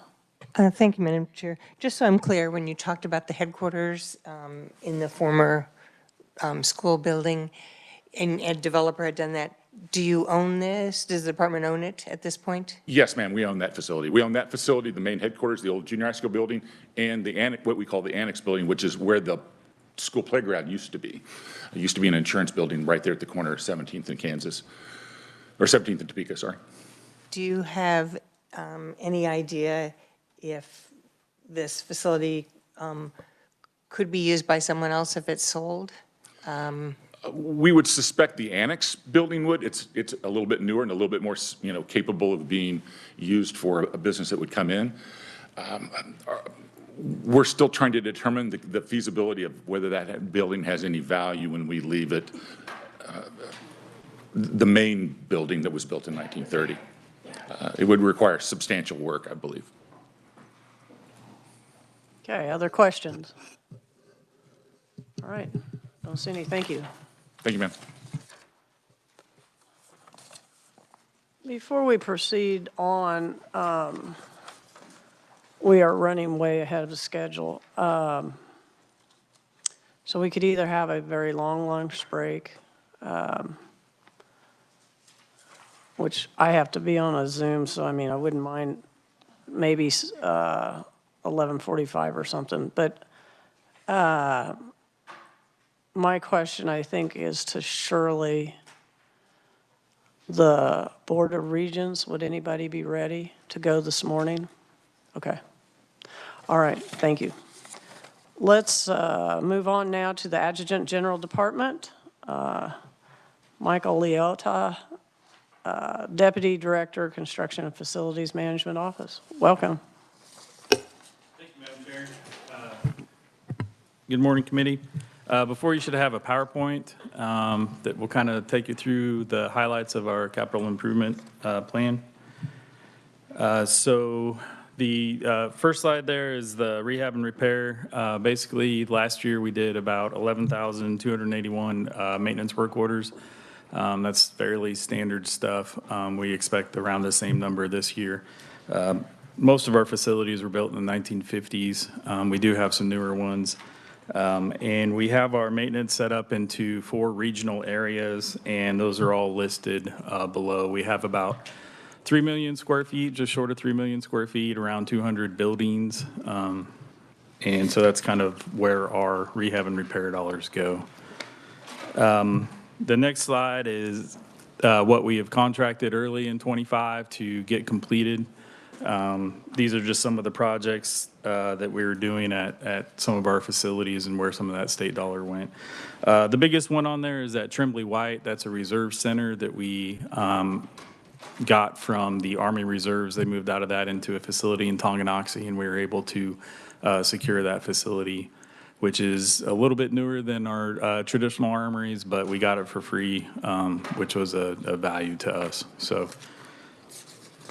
The next slide is some of the energy resilience projects that we're doing, mostly DDC, direct digital controls to control the temperatures of our facilities. We found that we save anywhere from 15 to 20% when we're able to control the temperature in the building instead of, leaving it on all weekend when no one's there. So, and then jumping into the big projects, the Joint Force Headquarters out at Forbes Field, we just talked about the change orders to the cost to complete for those. It'll be done probably in about another 6 months or so. Those are some recent pictures of that facility. Construction went pretty well there. The next slide is the Hayes the Hayes Readiness Center project. We recently closed the land purchase on September 30th of this year. Part of that purchase included bringing utilities to the site. We had the seller bring utilities to site, and then also had the seller rezone the area with the city so that we could construct on it. So we closed September 30th. We already have a design contract in place, and we're moving forward with design. And this project is 100% state funded. I don't know if you want me to pause there for any questions on that project. Okay. The next slide is just a site layout, preliminary site layout of what that Hayes site may look like. So we purchased about 25 acres, and the primary project is going to be the Readiness Center, but we wanted the other land for a potential field maintenance shop, which is basically a maintenance facility for our military equipment for a future build at some point in time. I do Yes. have a question. Yes, ma'am. I'm trying to figure out where that's at. Where is this? It's right along I-70, so the south of this site is bordered with I-70. So the whole land was about 50 acres. This northern part that we purchased was 25, so there's 25 acres below there, and there's I-70, and I'm not sure what the crossroad is there, but it's on the west end of the town, and it's right there by a housing development right there. Okay, and I guess, remind me why this was located in Hayes? We currently have a Readiness Center in Hayes, and we do have quite a few facilities dispersed throughout the state. So this facility was for Hayes, and we like to maintain a presence on that I-70 corridor.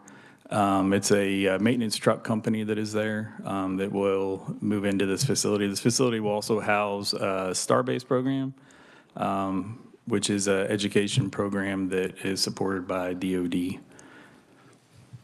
And do you have facilities there at Salina? Yes, ma'am, we do. We have a training center in Salina, quite a big presence there in Salina.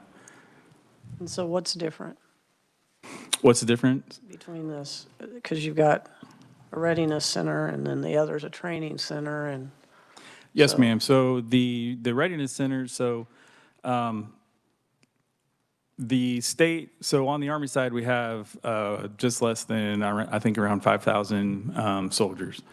They are infantry, engineers, transportation. There's several different jobs that they have. And part of the National Guard is having a presence throughout the state in the communities. And so the people that join the Guard live close to those communities typically. And so that's why we have readiness centers all over. Each unit has quite a bit of equipment associated with that unit and different numbers of personnel. And that's why we have readiness centers. The training site in Salina is for like weapons qual, when we have to do on our weapons qual. That's not something that's at a readiness center. We also have quite a big footprint in Fort Riley. And in Fort Riley, we have some of our track vehicles, track equipment, because we don't keep those out in the bullpens or the motor vehicle storage compounds at the readiness centers. We keep them mostly at Fort Riley. So the Salina site, Fort Riley site, those are training areas for extended training periods most of the time. So National Guard's 1 week in a month, 2 weeks a year. That annual training period, that 2-week period, is done a lot in Salina and supports the training associated with that. So there's a map and compass course out there. There's a driving course out there. That's kind of some of the stuff that's done in Salina and not done at Hayes, so to speak. Okay, thank you. Yes, ma'am. Go ahead and continue. Okay. So the next project is the State Defense Building, which is the Kansas Department of Emergency Management remodel project. We got 100% state funding to update the Kansas Department of Emergency Management Operations Center, which is currently housed in the basement of the State Defense Building. Once we hired an architect and started working with the structural engineer to ensure that the building would meet ICC 500, it was deemed that we'd basically have to tear it down to the structural members and add structural members and go back up. So we deemed it was more cost-effective to make an addition to the building that would meet the ICC 500 while renovating the top floor of the SDB for Kansas Department of Emergency Management. And so the next slide is basically that floor plan that lays out what that plan is. We recently got bids for that project in September of this year, and we're working on awarding the construction contract, finalizing the construction contract anyway. And it should be a turnkey thing. Construction should take about 2 years and will include furniture and IT and all of that. Any questions about that project? Representative Sutton? Thank you, Madam Chair. I'm not remembering this one. Did this one go through the legislature? Yes, sir. Yes, sir, it did. See, I told you, I'm getting old. I don't remember this project. When? I believe we got the funds around 2 years ago, 2.5, or year and a half, 2 years ago. Okay, I have slept since then. All right, thank you. Yes, sir. Senator Francisco? Thank you, Madam Chair. So my question is about the lower level that was determined not to be Yes, ma'am. division, and it's now just shown as unassigned space. For Kansas Department of Emergency Management, that's correct, ma'am. So the Kansas Army National Guard, Kansas National Guard will maintain a footprint in there. We plan to put our Army IT in there. On the lower level, we also have an IT room where all of our servers are located, and so we're going to maintain our IT department down in that lower level. That's also where our joint operations center is, and that will stay there as well. So the unassigned space is assigned to other divisions, or? The unassigned space is assigned to the Kansas National Guard and not Kansas Department of Emergency Management. So they'll have the upper level of the SDB, and then they'll have that new portion. And that upper level of the SDB is where OITS was, and has already kind of been sectioned off from the rest of the facilities. And that's where KDM will do some of their public functions in that area, and they're going to use it for training space that they currently don't have. All right, please continue. The next project is a 100% federally funded project. It's a field maintenance shop that is an addition to a readiness center that we have in Great Bend, Kansas. We recently started the construction on that, and the project's moving well. Moving on is the Salina URSIP. The Salina URSIP is also 100% federally funded. That's where our training center is at that we talked about.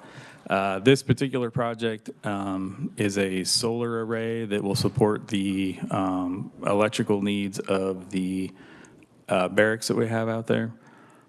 The project has been a little bit slow, but we're in the final phase now and expecting to have that complete before the end of the calendar year. The next slide is a Forbes URSIP project that will be 100% federally funded down at Forbes Field. It will also be a solar array. One of the things that Army and DOD are focusing on is resiliency of facilities. And so this plays into that. So this will be a solar array and coupled with a generator at some of our key facilities down at Forbes Field. Moving on to the next slide is the Kansas City Readiness Center, Act of Nature project that we call it. So our fire suppression system froze a couple years ago, and we got extra money from the state legislature to fix the KCK armory. We should be complete with that project around February, and it's been a pretty successful project so far. The last slide there is a project that we've put on there. This one will go through, all of these other projects have gone through state contracting through OFPM. This one will be a federally contracted project, but once it's complete, we'll have a state share for maintenance and utilities. It's going to be at Fort Riley. It'll be 100% federally funded, and will be another readiness center located there. Pending any questions, that's all I have. How many readiness centers do we have across the state? We have, right now, today, we have 38. Once the Joint Force Headquarters is done, we'll have 39 of what we term as readiness centers. We have around 200 buildings total across the state. There was a period of time once when the legislature was wondering, why do we need all of those buildings? Yes, ma'am. So we are, if you were to look at what we're authorized as far as our units and our soldiers and our equipment, we're around 200,000 square feet short still. So there is a need for all those facilities. And we don't have the facilities to consolidate. We don't have the money or the facilities to consolidate significantly across the state. It would be a fairly significant thing and wouldn't be very beneficial for us. Say short, what does that mean? Does that mean too far to get to, or what does that mean? So for recruiting, the biggest recruiting is between Wichita and Topeka, and so that's where we get around 78% of our recruits. And so out in the surrounding areas, we have consolidated as time has gone down, but yeah,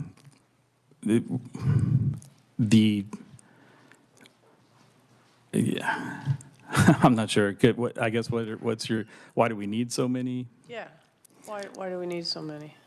You said we're, what, 2,000 So square feet short? the motor vehicle storage compound, all of our vehicles to react to acts of nature or any significant thing like that, we need space for that. We don't have enough land to park all of those in one spot. And so that's one of the reasons we need that. The soldiers that are in the National Guard come from all over the state, and if we consolidated too much, then people would be driving too far for drill and would probably hurt recruiting. Each unit, like infantry does different training than engineers do.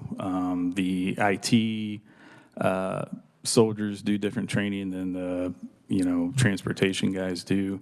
So everyone needs their own space to accommodate their own training and their own training plans and training requirements. And what's the funding ratio between the state and the feds? Anything different? It's the funding ratio. So we get far less state money than we do federal money. So federal money for our installations is right around anywhere from 20 to 25 million per year. On the state side, we're around like 4 to 5 million per year. And so that's kind of the ratio. On the readiness centers, when we repair something, that's a 50-50 split, 50 state, 50 federal. If it's a significant remodel, which would be termed a restoration or modernization on the federal side, that would be a 75% federal share, a 25% state share. If it's a brand new mission set, so if you're going to turn an infantry company into an engineer company, that would be a brand new mission set, so to speak, and the facility accommodations associated with those changes would be 100% federal. Thank you. Any other questions? All right. Senator Francisco? Thank you, Madam Chair. So maybe I haven't kept up with the nomenclature. So would the Readiness Center be equivalent to what we had called the National Guard Armories?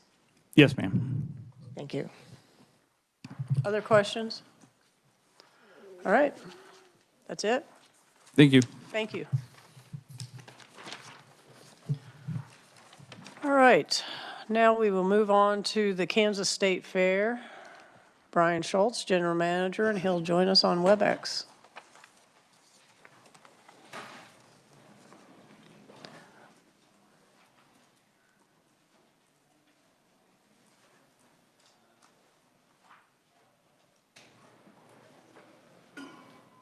Shortly. Brian, can you hear us? No, we're not connected yet.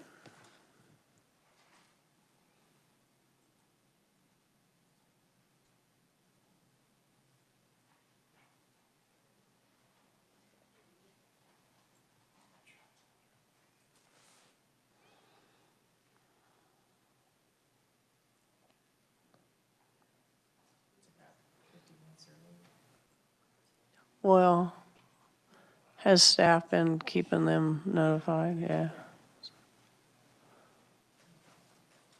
think we got a connection problem.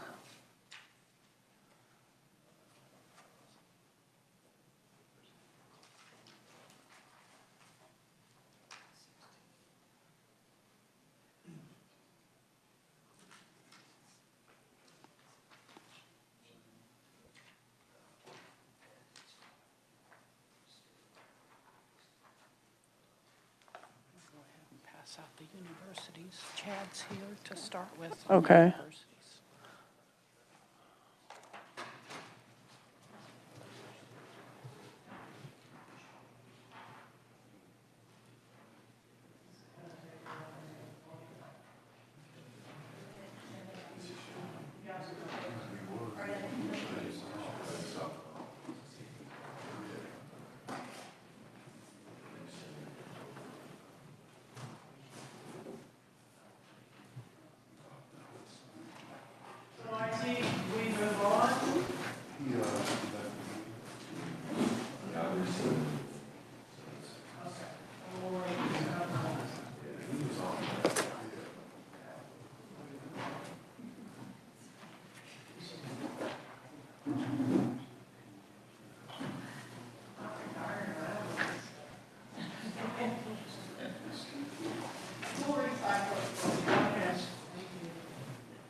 You said somebody else is coming up too?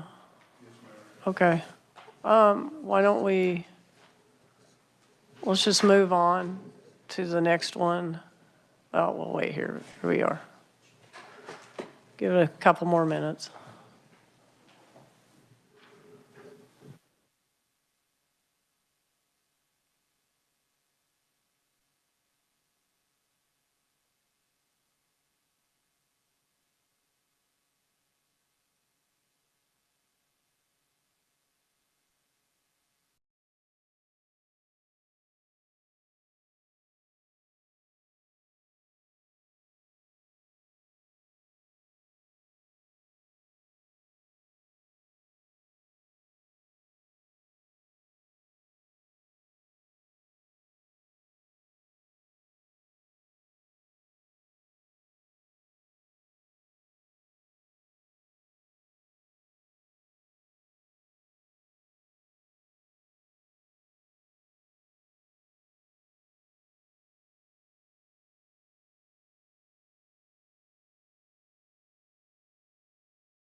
All right, due to technical difficulties, we're going to jump ahead and hopefully we'll get the Kansas State Fair situation fixed here maybe by sometime this morning. So at this time, we're going to have Chad Bristow, Director of Facilities for the State Board of Regents, come forward. Welcome, Chad. Thank you, Chair McGinn. Good morning. Yeah, yes. Can you hear me? Yep. All right. Okay, thank you. Appreciate the opportunity to present today. And for your reference, just to go over what we've handed out in the form of printed material, you should have a 3-ring binder. And that consolidates the 5-year capital plans in the Department of Administration 418A and B formats for the Board of Regents and the state universities. And then you also should have a packet of 11 by 17 printouts. And those highlight work that has recently been completed, is currently underway, and work to look forward to completion in the future.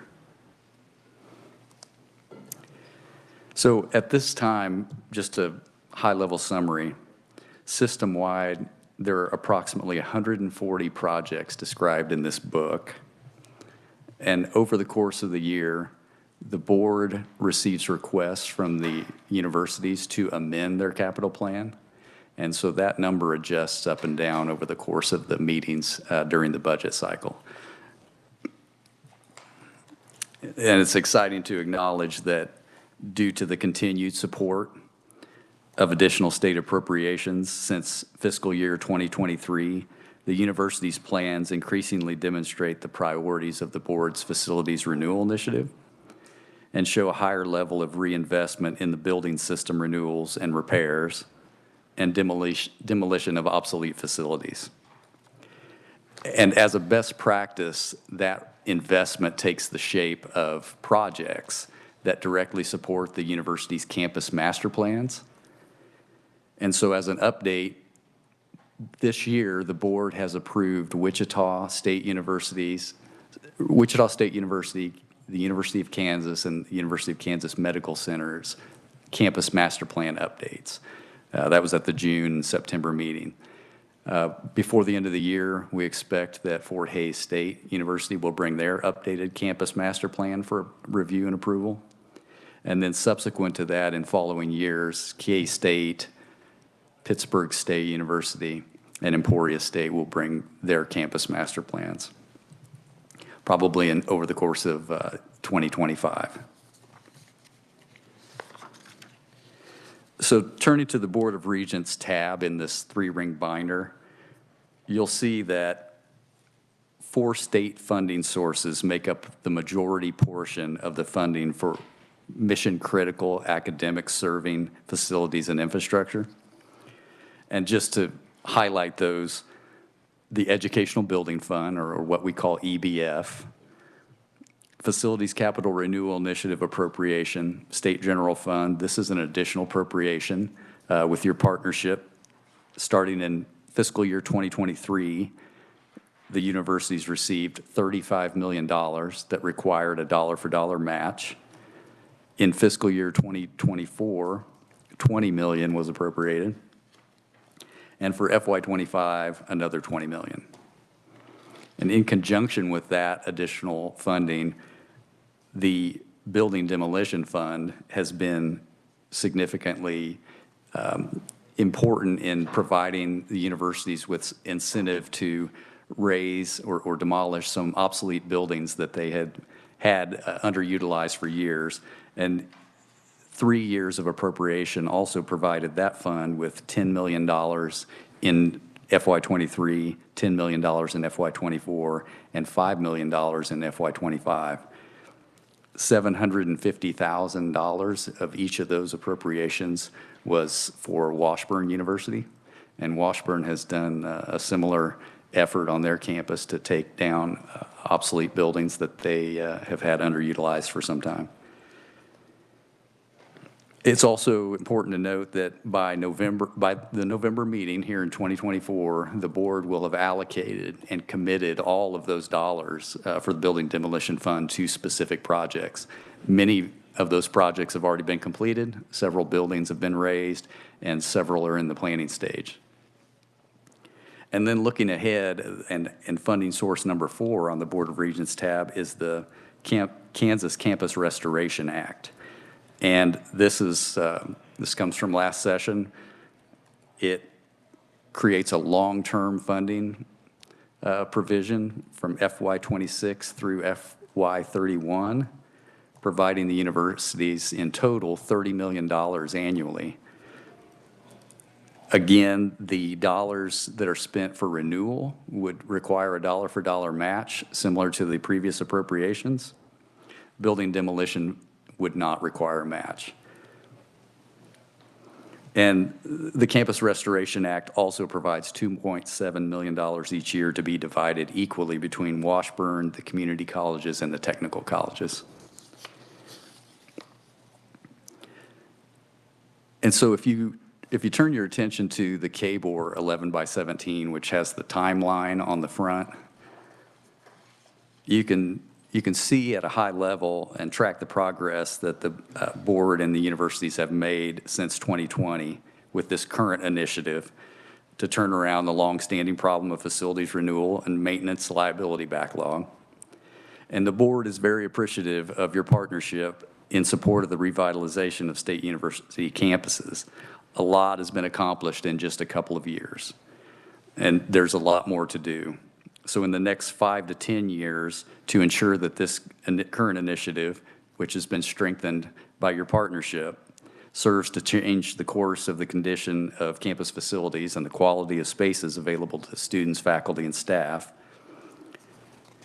we just want to highlight how important that funding source has been to continue this initiative. And so on the reverse side of that 11x17, you can see at a glance, at a high level, some of the metrics that we've tracked to measure that progress. And the graphs there show that a significant amount of deferred maintenance has been avoided by strategically raising some key facilities that had a lot of need, were underutilized, maybe not suitable to university mission. There's also a graph there that shows how much of the campus footprint has been reduced because of that effort. And then there's also an acknowledgement of how much more there could be in potential. And the university's master planning processes will highlight those projects as we go forward. And the funding that is been provided to support this initiative will be instrumental in realizing those plans. So I'll just start to wrap this up. The challenge of confronting facilities renewal and maintenance needs is still tremendous. There's well over 1,100 buildings. About half of those are what we call mission critical academic serving facilities. And that need is tremendous. It's not uncommon. A lot of public institutions have this similar challenge, but it's due to the cumulative effects of inflation on construction costs, as well as layering on top of that the effect of multiple generations of building systems aging out at the same time. I think you all know, if you're familiar with university campuses, there's buildings from a whole variety of eras. And when those buildings' needs overlap at the same time, you know, a 1920s building needs a roof, a 1950s building needs a roof, 1980s, and so on. Same with the mechanical systems, heating, ventilation, air conditioning. Those needs, when they stack up and you need them at the same time, really swell the outlay for the costs that you need to put forward to those building needs. So as time goes on, those do start to layer up, and as they say, the graph goes up and to the right. So trying to stay on top of that in these next 5 years or so will be critical to try to turn around the trajectory. And so we're a little early, so you won't hear from them right away. My understanding is that nobody's in the queue right after me, but this afternoon or when they arrive here, you will hear from the universities how they're rising to the challenge, how they're utilizing these resources and doing a higher volume of projects and putting them on their key strategic projects that'll move the needle on the metrics that we're tracking. Thank you. Questions for Chad? You'll be here this afternoon as well? Yes. Okay. All right. Thank you. You're welcome. How are we doing with, did you have anything else? No, Okay. thanks. How are we doing with IT on? We do? Madam Okay. Chair, We hear you. oh, wonderful. All right. Technology is wonderful when it works, correct? Yeah. Well, Welcome, I appreciate Brian. it every time. Every time I come before committees, it seems like WebEx doesn't like me, so we'll be putting in a ticket to OITS to make sure it gets taken care of. Okay, well, you know, some of us were out looking at your facilities, so I'm sure we can remember some of what we saw. But just for the people watching on WebEx, we do have the Kansas State Fair General Manager, Brian Schultz, online. So please continue, Brian. Madam Chair, members of the committee, in front of you, you will see our 5-year capital budget plan. On our first line is on our ongoing maintenance. Our plan is to have about $300,000 in our budget every year that we can do on-grounds maintenance. This is going to be some of the small things. If we have to change out some thermostats, just minor projects on the grounds.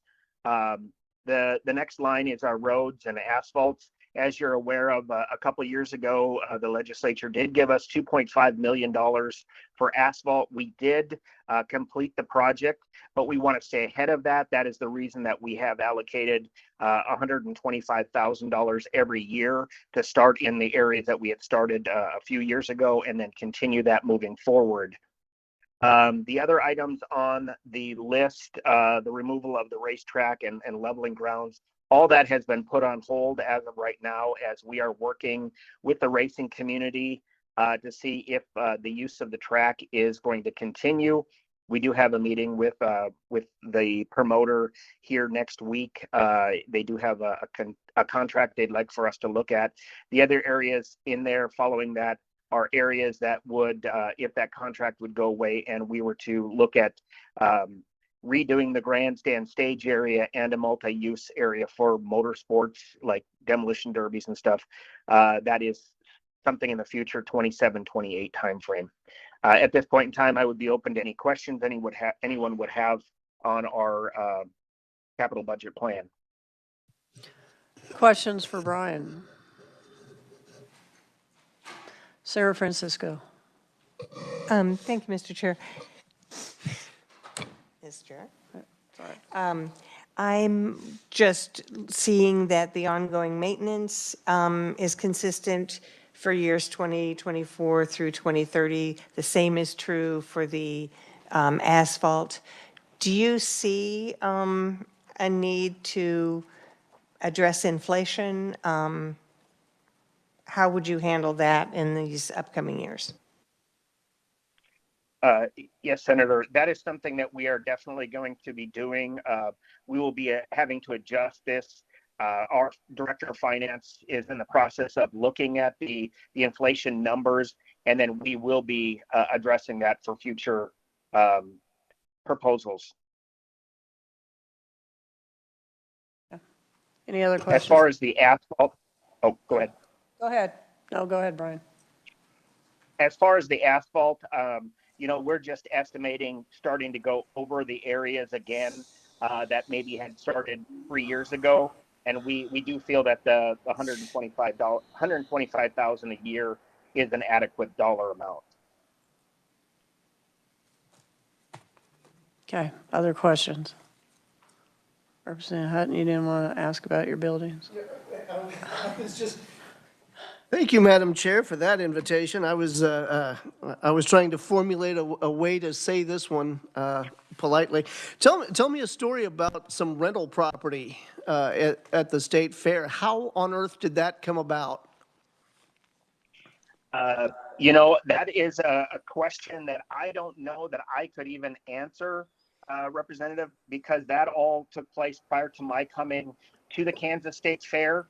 I've been here now, this is, my third year. So I would have to do some research on how that started. I know the plan was to buy up all of the homes over there and demolish them and create a new parking facility. I think what their plan is to, because each property was more and more expensive, was to take the dollars that were put in for the lease agreements to help buy the next one. But the prices over there have just continued to rise, and the owners of the buildings have started putting more money into them.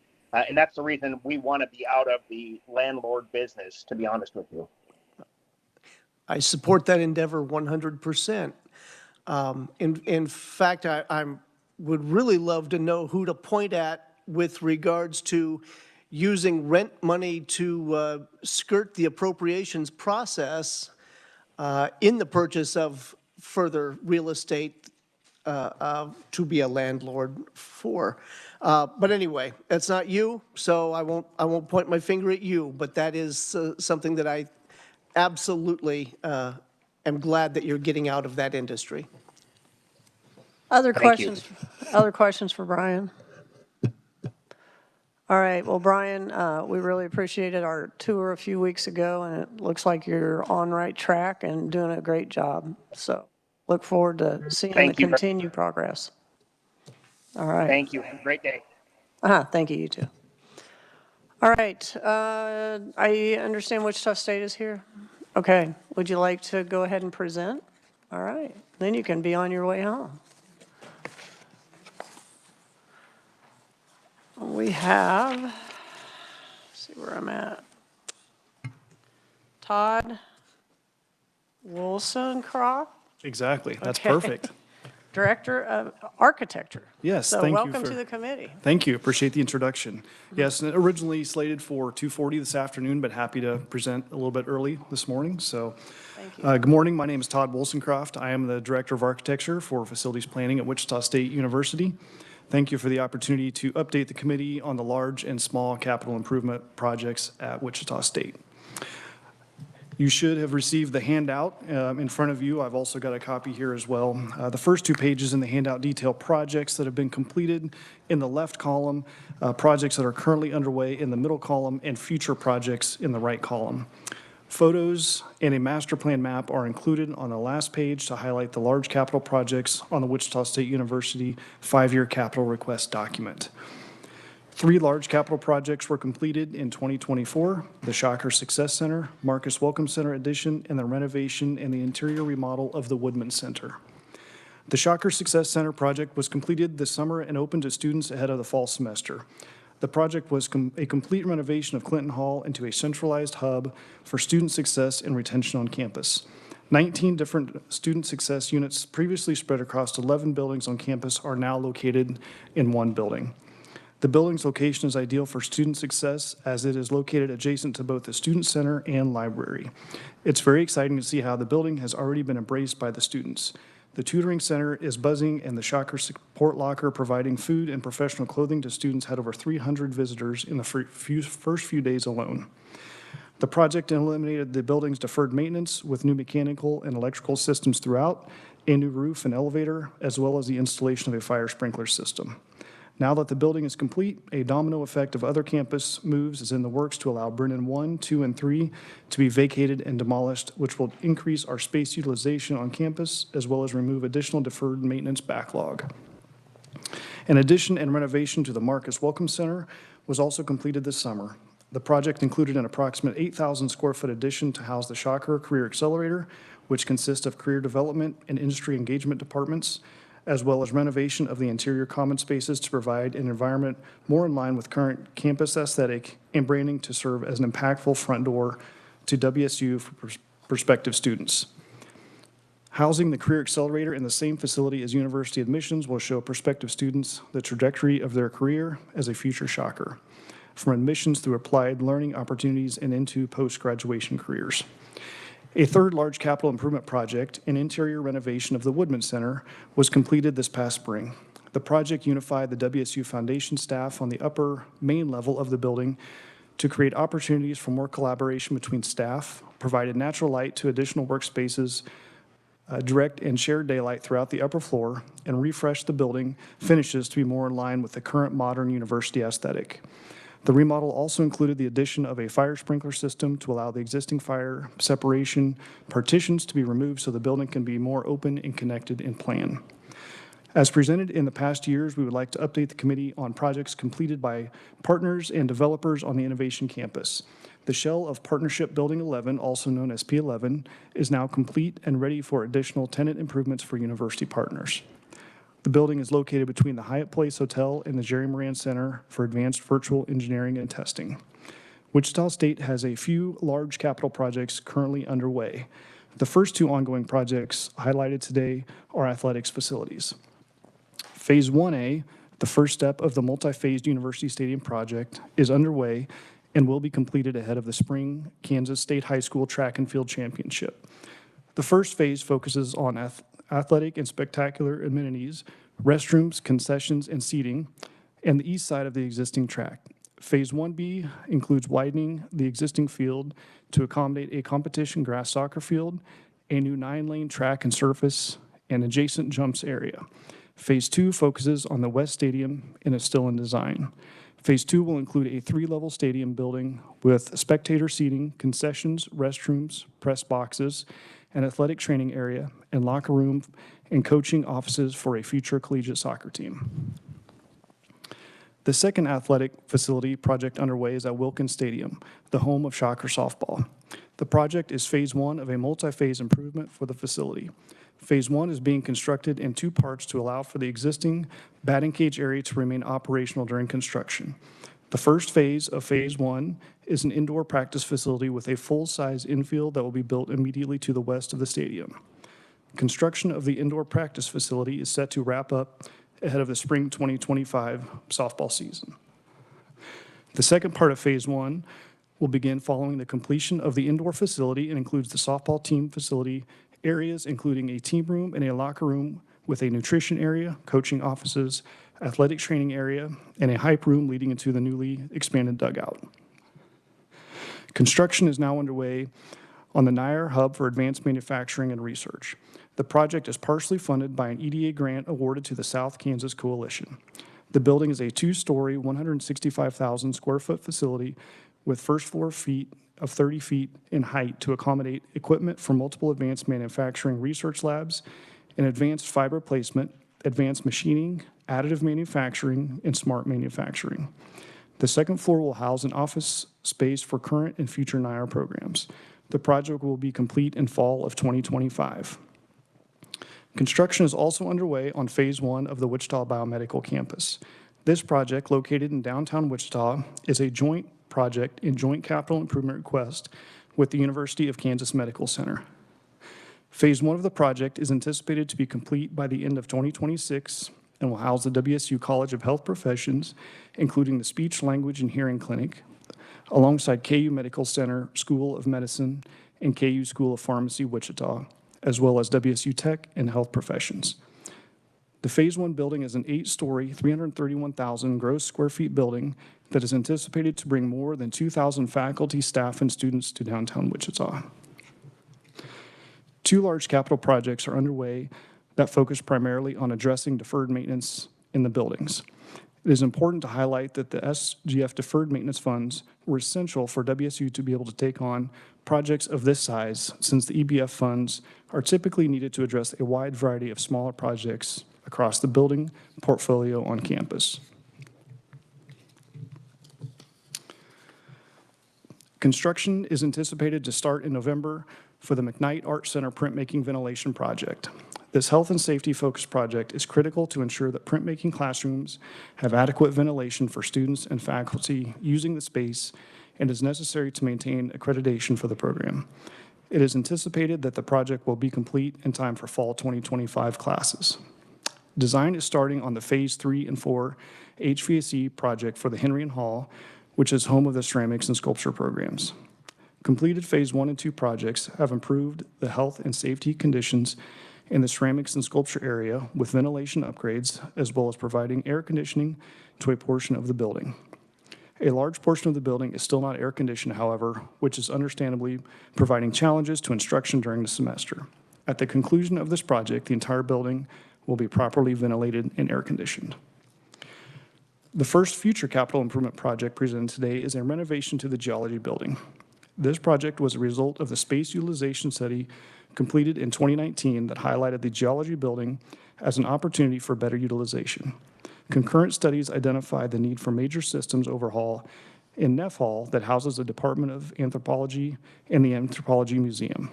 The project combines the Department of Anthropology and Geology into one building and will address the building's deferred maintenance and improve space utilization for both departments. The project will allow for demolition of Neff Hall, which will further reduce additional deferred maintenance backlog for WSU. Because of time limitations, I'm not going to dive into much detail on the small capital projects that are primarily funded by EBF dollars. These projects are highlighted on the handout, and like the large capital projects, are sorted into the columns showing what has recently been completed, what is currently underway, and what projects are anticipated in the future. We are tackling this same sort of deferred maintenance issues as the other universities. The average age of the WSU mission-critical buildings is 45 years old. The rehabilitation and repair projects addressing keeping water out of the buildings, such as masonry repair, waterproofing, roof repair, and replacement of windows, HVAC, and electrical system repair. Because of the current construction market, these projects have been significantly more costly over the past 2 years and have taken much longer to complete. It is important that we leave some funding available in the current year, as many of the projects begin as system failures that need to be repaired or replaced. One thing I would like to point out are the projects that begin with the word campus are various in-house projects in buildings across campus. These small capital improvement projects are essential to maintaining a safe, comfortable working, learning, and research environment on campus. We appreciate your continued support for these projects with EBF funding. It really does make a significant difference in the quality of education that is provided at the university. Thank you again for the opportunity to update the committee on the projects at Wichita State University, and I'm happy to answer any questions you have at this time. Questions for Chad? Not Chad, I'm sorry. It's all right. I was thinking it might be for Chad. Help me understand, the money that the Board of Regents allotted to all the universities, are those dollars in any of this? Chad, do you want to? That might be Chad, Yeah, sorry. that's probably better.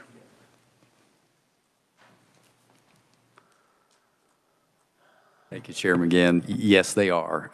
That state general fund for renewal for FY '23 and '24 and '25 would appear in various projects that Todd has presented today. I can't list them off the top of my head, but I'm sure we could identify those if you wanted a specific list. But those funds were allocated to the universities based on the percentage that the EBF is allocated to the universities. So it's a certain percentage based generally on gross square footage of campus size with some factor adjustment for complexity of buildings. And then for those funds for FY '23, '24, and '25, the universities then in their capital planning process identified how those funds would go to mission-critical buildings. So remind me how that works. The Board of Regents makes that decision that the universities can have that money? And where does the legislature have a say in that process? Is that something that was already put out there budget-wise? There is one mechanism, the matching. Each dollar that the universities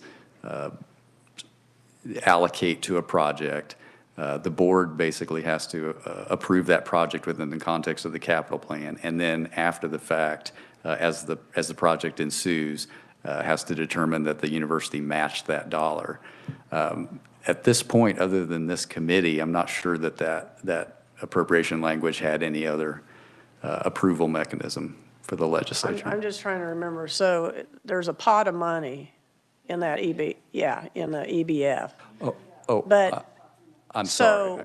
But as long as the university, based on the formula and the percentage, would be their allotment, but they get that money based on a match, correct? No? I misunderstood when we started.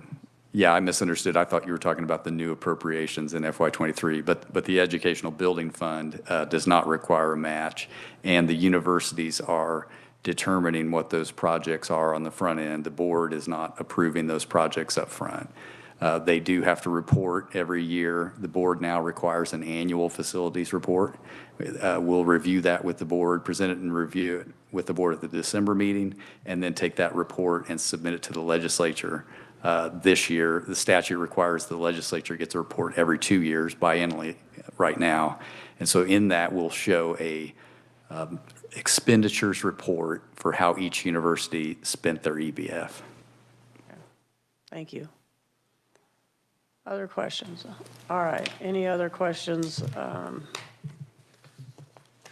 for, where are you at, Todd? Okay. Lots of exciting things going on at Wichita State's campus. Every time I drive by, it's going to be full before long. A few more changes. It's very exciting. Very Just exciting. a few years ago, it was a golf course. Yep. So. Well, thank you very much. I appreciate your Thank you, time. and thank you for being here early. Oh, you're welcome. Glad it worked out. Is Reddy gotten back? We can probably do Fort Hays. No? Okay, if Fort Hays is available, are they on WebEx? Okay. Okay, I got, about 15 minutes, so get Fort Hays State on.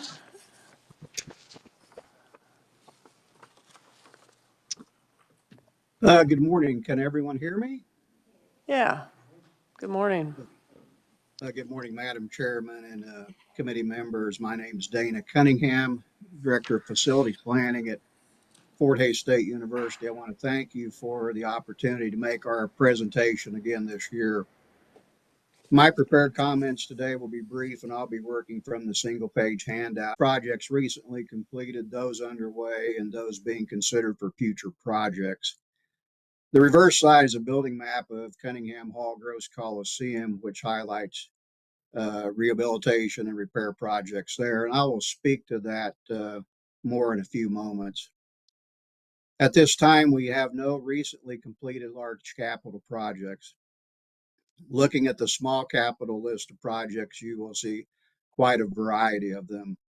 You will note these consist of a wide range of projects across the campus, which includes both building projects as well as infrastructure projects. At present, we have 4 large capital projects underway. The first is a Forsyth Library renovation. This is a $27.7 million comprehensive renovation of the facility, which was constructed in 1967. This is the first comprehensive renovation of that facility, which is 105,000 square feet. We're very excited about the transformative renovation plans which have been developed. The project is now under construction. Presently, we're completing demolition efforts and will be commencing with interior wall framing within this month.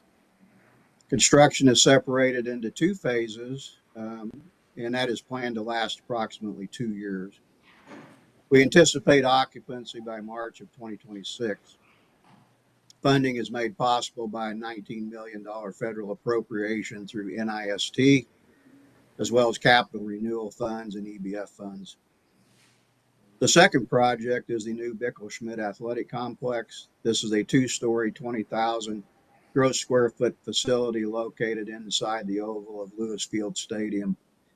It will house football locker rooms, team meeting rooms, coaches' offices, sports medicine, and other support spaces. This project bid in February and is now under construction. Construction is planned to be complete by December of 2025. The $11 million project is privately funded with the exception of $2.3 million of Spark funding. Our third project is the Stroop Hall addition. This work includes a 24,000 gross square foot 2-story addition to the existing Stroop Hall. This will provide additional labs, classrooms, and support spaces for the growing nursing department. In addition, our allied health department will relocate from Cunningham Hall to the 2nd floor of the addition. This will allow the 2 departments to collaborate in the simulation labs. This was not previously possible due to their physical separation. The project is presently in schematic design and approaching design development. We plan to receive bids in May 2025, with construction starting mid-summer.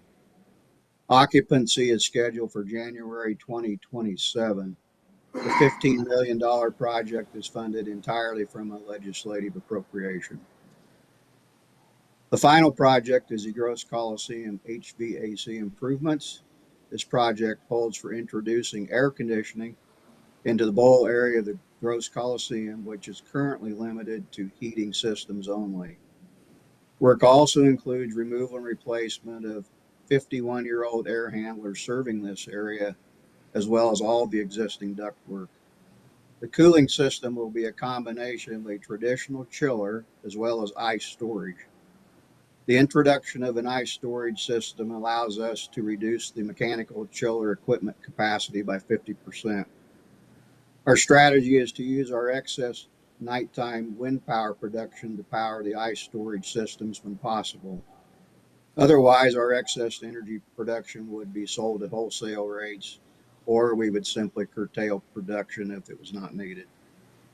Construction is nearing completion with the final completion date expected late this month. The project is now valued at $11.4 million. Funding is provided by $5 million of Spark money, university funds, EBF funds, and deferred maintenance funds.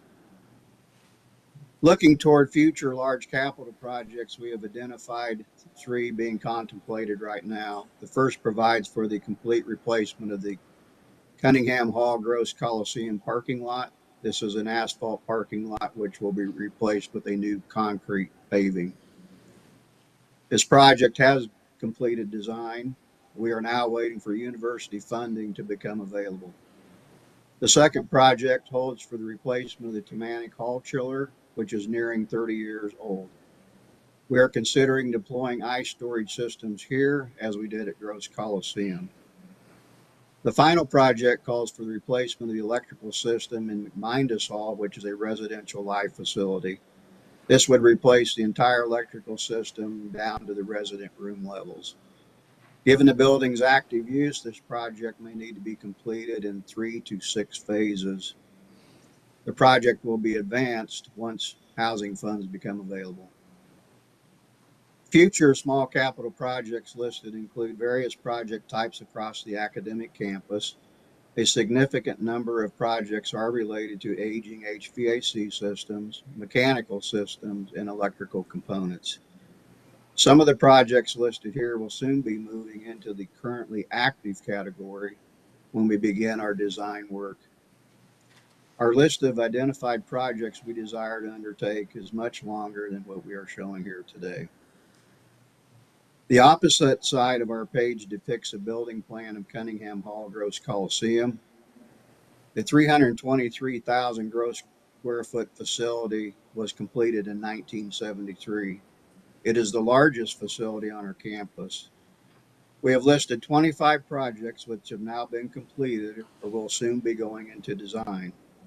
These represent 5 years of rehabilitation and repair efforts at the complex. As you can see, they include several re-roofing projects, HVAC projects, and electrical projects, as well as other improvements. My purpose in showing this to you today is to simply demonstrate the impact of the Educational Building Fund dollars and deferred maintenance dollars. We have averaged approximately 5 projects per year in this complex. Over this 5-year period, we have improved Cunningham Hall Gross Coliseum facilities condition index from 0.58 to 0.4 or 30%. During that time, the mission critical buildings on campus have also seen a 10% improvement in FCI. While that might sound low, this was done during a very inflationary construction market. When I arrived at the university in August of 1992, we were allocated $612,000 from the EBF to be expended across the entire mission critical buildings on our campus. I believe that provided us with approximately 6 projects funding. The largest of that was $280,000. The fiscal year 25, we have a working budget of about $7.7 million, which includes EBF funding, deferred maintenance funding, and university match dollars. This is allowing us to complete projects at a much faster pace than we could previously. It is not unusual now to have singular projects over $1 million each. That would conclude my prepared statement, and I would stand for any questions that you might have. All right, thank you, Dana. Any questions? All right, I got a pretty quiet group today, so thank you, Dana, for being on WebEx for us today and explaining the things that are happening at Fort Hays University. All right. Is Senator Reddy on?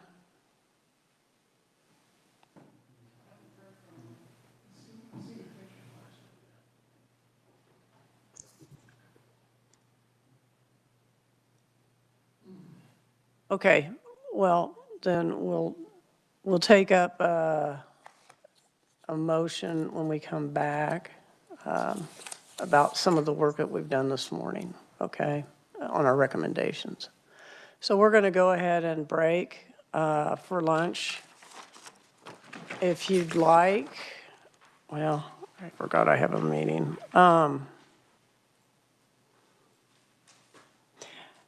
If we're ahead on the afternoon, so we'll just have a long lunch break today and see you back here at 1:30. All right? Okay. All right.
order.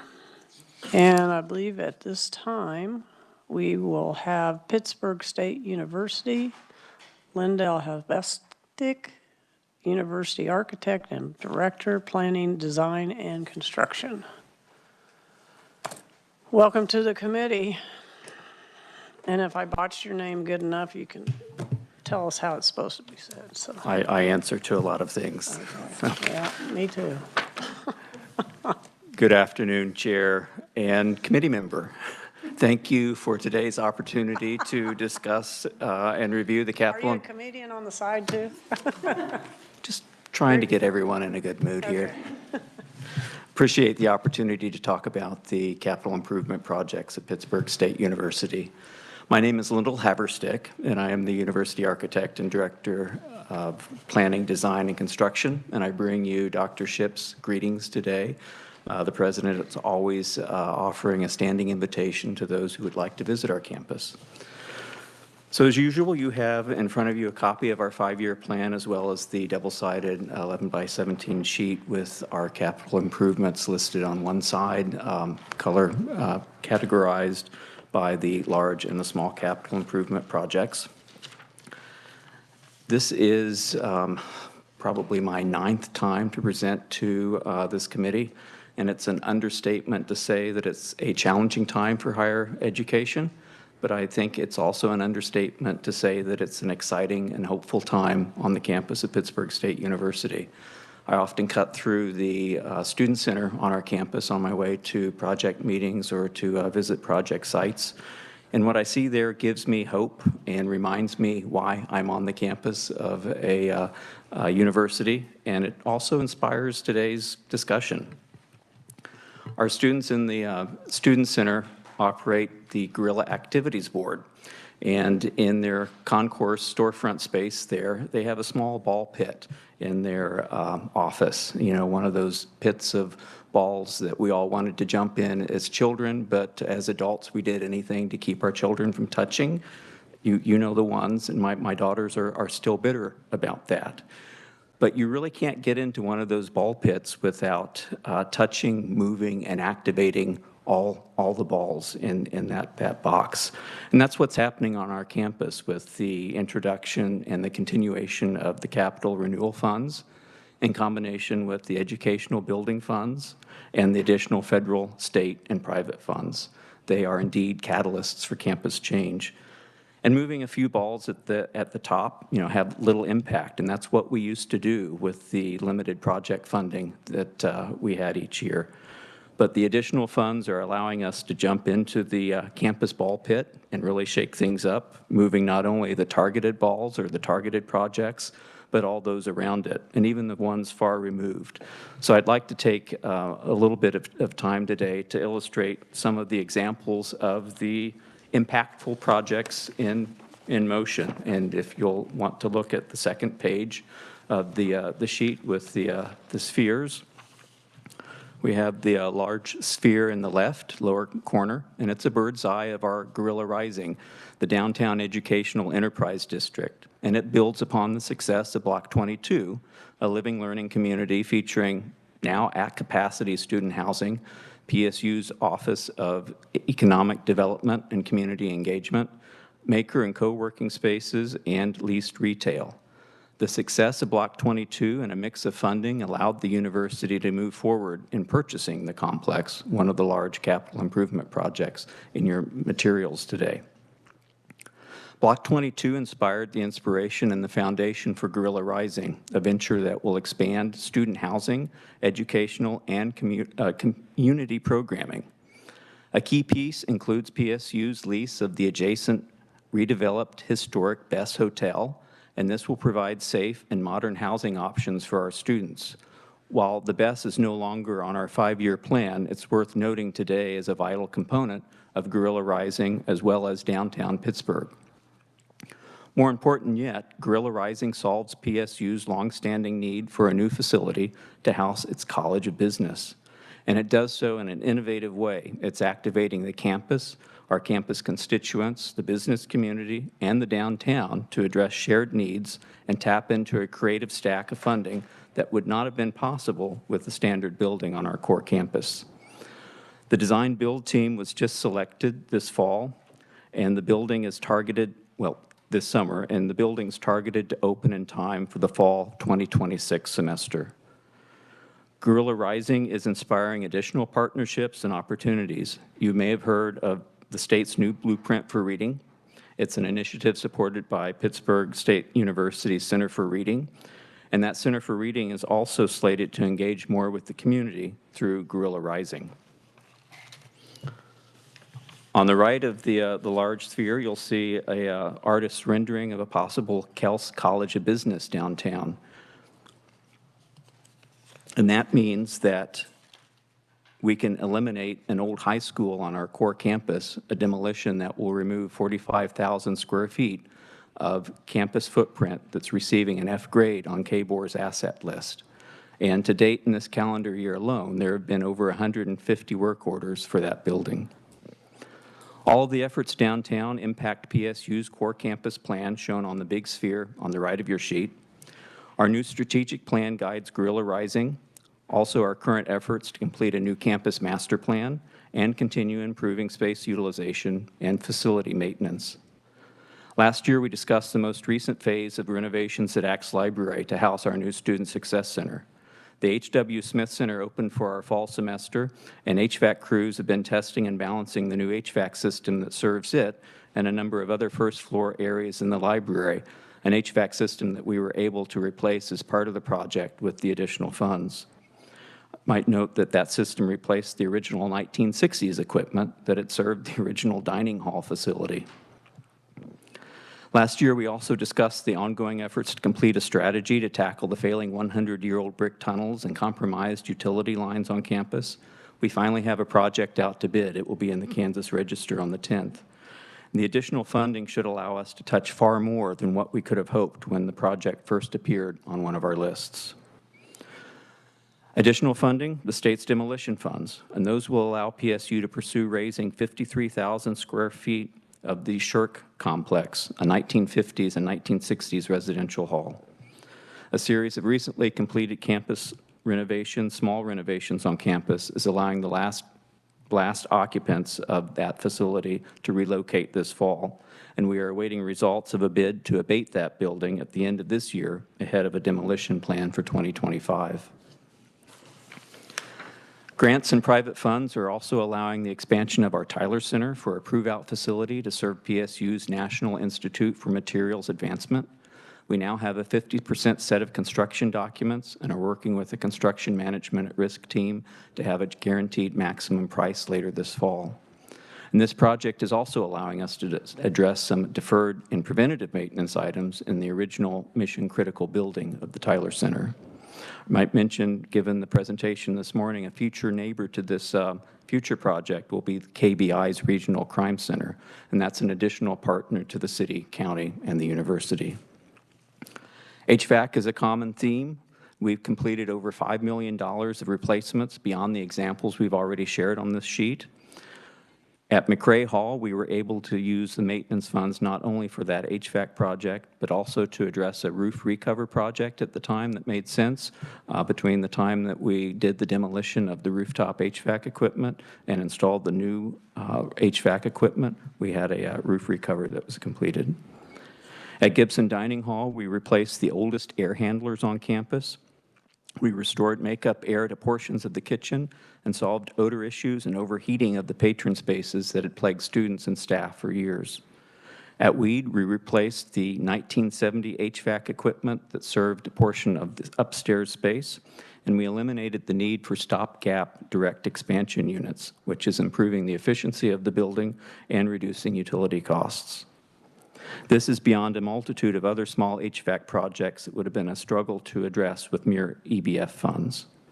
And in the current quest to attract, retain, and graduate our students, functioning climate-controlled facilities are as important as our student success programs on campus. Students and their families notice. We'll finish this afternoon with the figurative and literal soccer ball that's on the sheet. PSU introduced women's soccer and did a lot of juggling to open a privately funded artificial soccer pitch for our first season. The community, and the donor base are excited by this additional support and the facility on campus. Both the program and the facility are resonating with a demographic that sees the campus in a new light. It's noteworthy to say that the addition of soccer and the restart of golf on campus added 50 new students to campus this year. Total enrollment is up from last year, and retention of first-year students grew to 78%. Enrollment, retention, and graduation are indeed helped by a well-maintained and well-functioning campus. So all of the balls on this page are impacting each other and multiple other projects and initiatives on campus. Our campus is very appreciative and thanks you for your continued partnership and efforts in achieving the current combination of what is historic levels of state, federal, and private funding that are serving as the catalysts for some exciting campus changes. I'm happy to attempt addressing questions you may have about our capital improvement plan. All right, thank you. Questions? Okay, the Shirk complex abatement, you're just going to demolish. So we have two projects in the works right now. We are taking bids on abating the facility. We have also contracted with one of our on-call consultants to develop the demolition documents that will bid through the state's process. The abatement will happen this fall, and the bidding on the demolition will happen in 2025 and likely take place during the summer closure, so we're not impacting the students that are in the adjacent residential spaces. And did you say, do you have plans for that space? Do you have plans? It will be a green space on campus. Okay. And then on the soccer, is that your Division II, right? Will they be in a league? We are, we're competing understand with the other universities, if that's the question. It's not just a local league. It is a college sport, Yeah. university sport. So you'd be playing, aren't you guys Division II? Yes. Yeah. You'd play in a Division II? We played Emporia, Fort Hayes. I believe we lost to Fort Hayes. I shouldn't be saying that. And I went there one year, so. And then the hotel, I don't recall seeing that. That is actually a. So that had been on our 5-year plan, and we removed it through a request earlier in the year. I mentioned it today because it is a key component to our Guerrilla Rising project.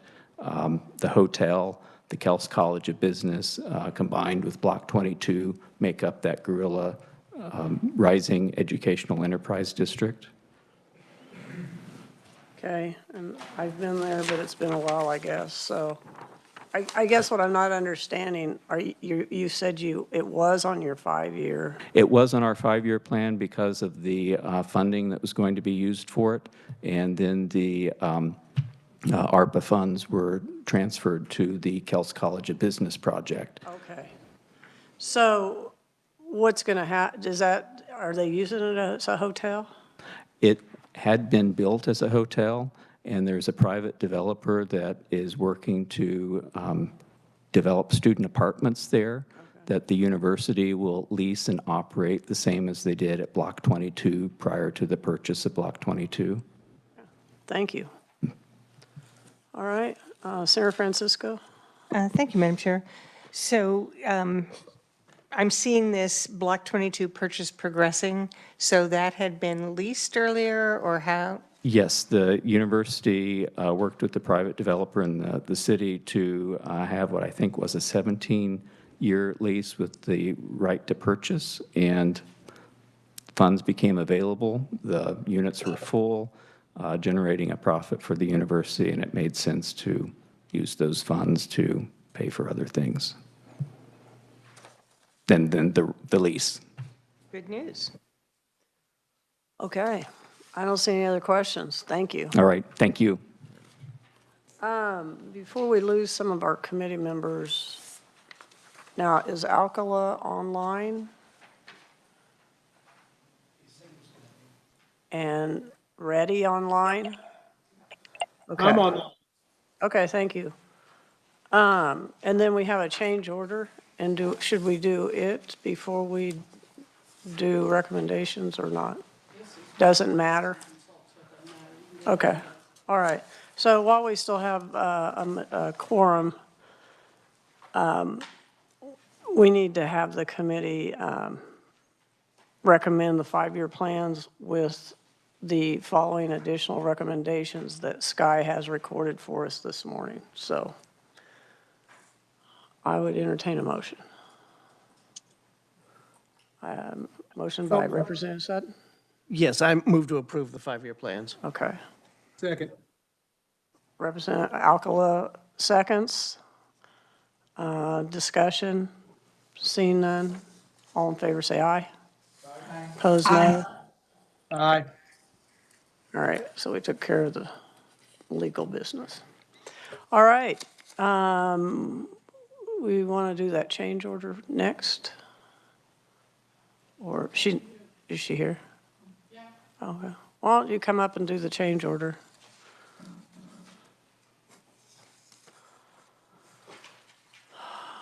Yeah, I saw that. And thank you for adding us, Madam Chairman, to the list. I was here this morning and I apparently left a change order off.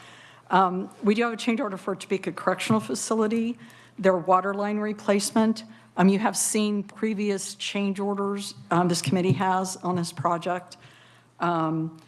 This one is directly related to the piping for the E-dorm and the training building.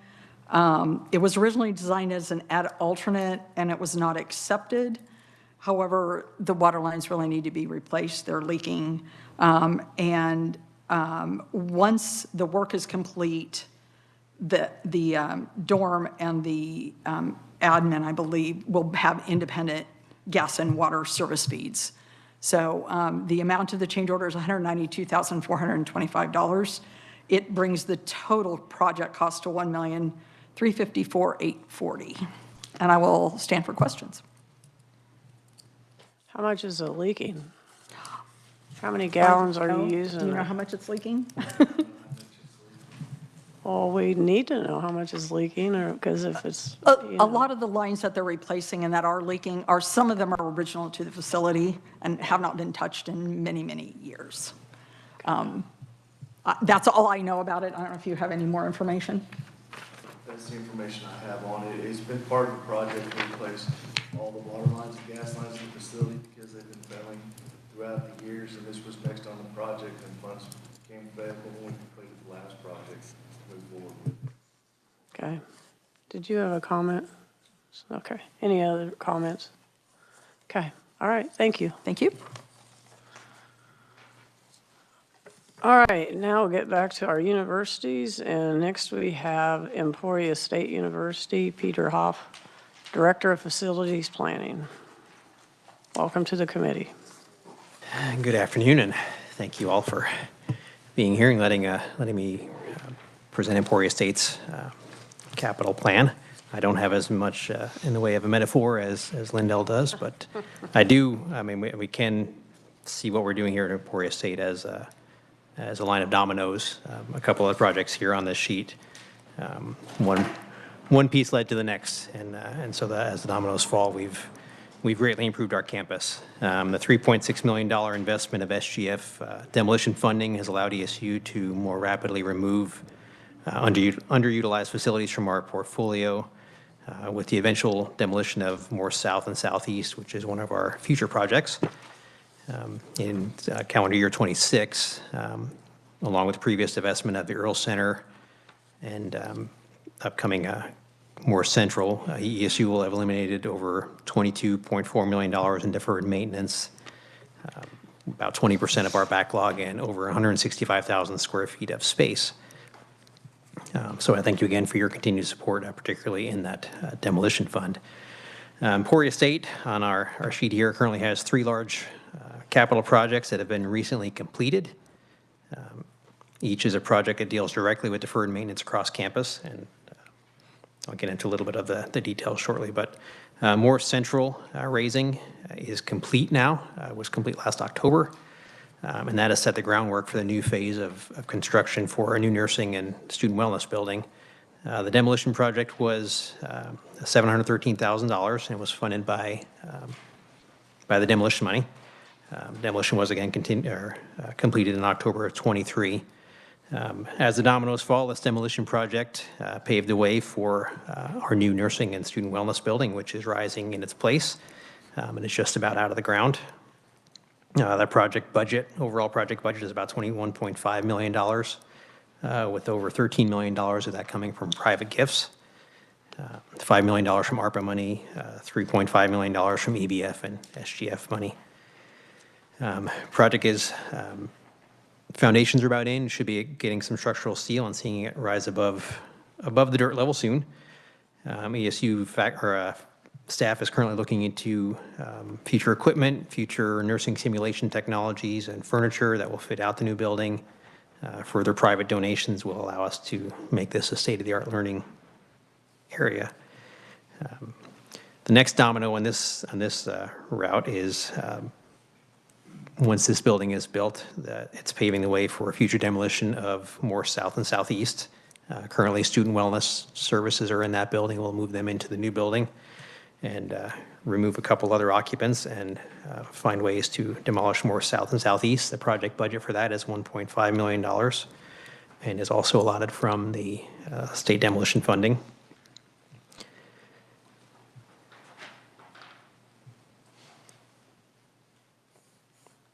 So then this demolition project will, the next domino fall, free up some campus space right in the center of our campus. Currently, it will be planned as an outdoor quad, a centralized gathering space for our students initially. May remain as such, may become a center of campus as far as campus life goes, but it could also be a prime site for a future building if one were to come along. And the same way the Butcher Education Center was raised last year, it's not only saved ESU several $1 million in deferred maintenance, but it's also provided some green space for future development. That project came in at $788,000, which was under the initial estimate of $1 million for demolition. Apart from some minor site work, it's about complete. There's a blank canvas of a gently sloping site that will be used for outdoor events to be developed in the future into a new building site. It's currently being used as a staging location for materials, equipment, and such for the new nursing building. So it's dual purpose for that. The former classrooms from Butcher have been consolidated into existing classrooms in Plum Hall particularly. The other large capital project on our slate is Welch Stadium West Side renovations. It was an amalgamation of multiple projects adding up to about $1.5 million in upgrades.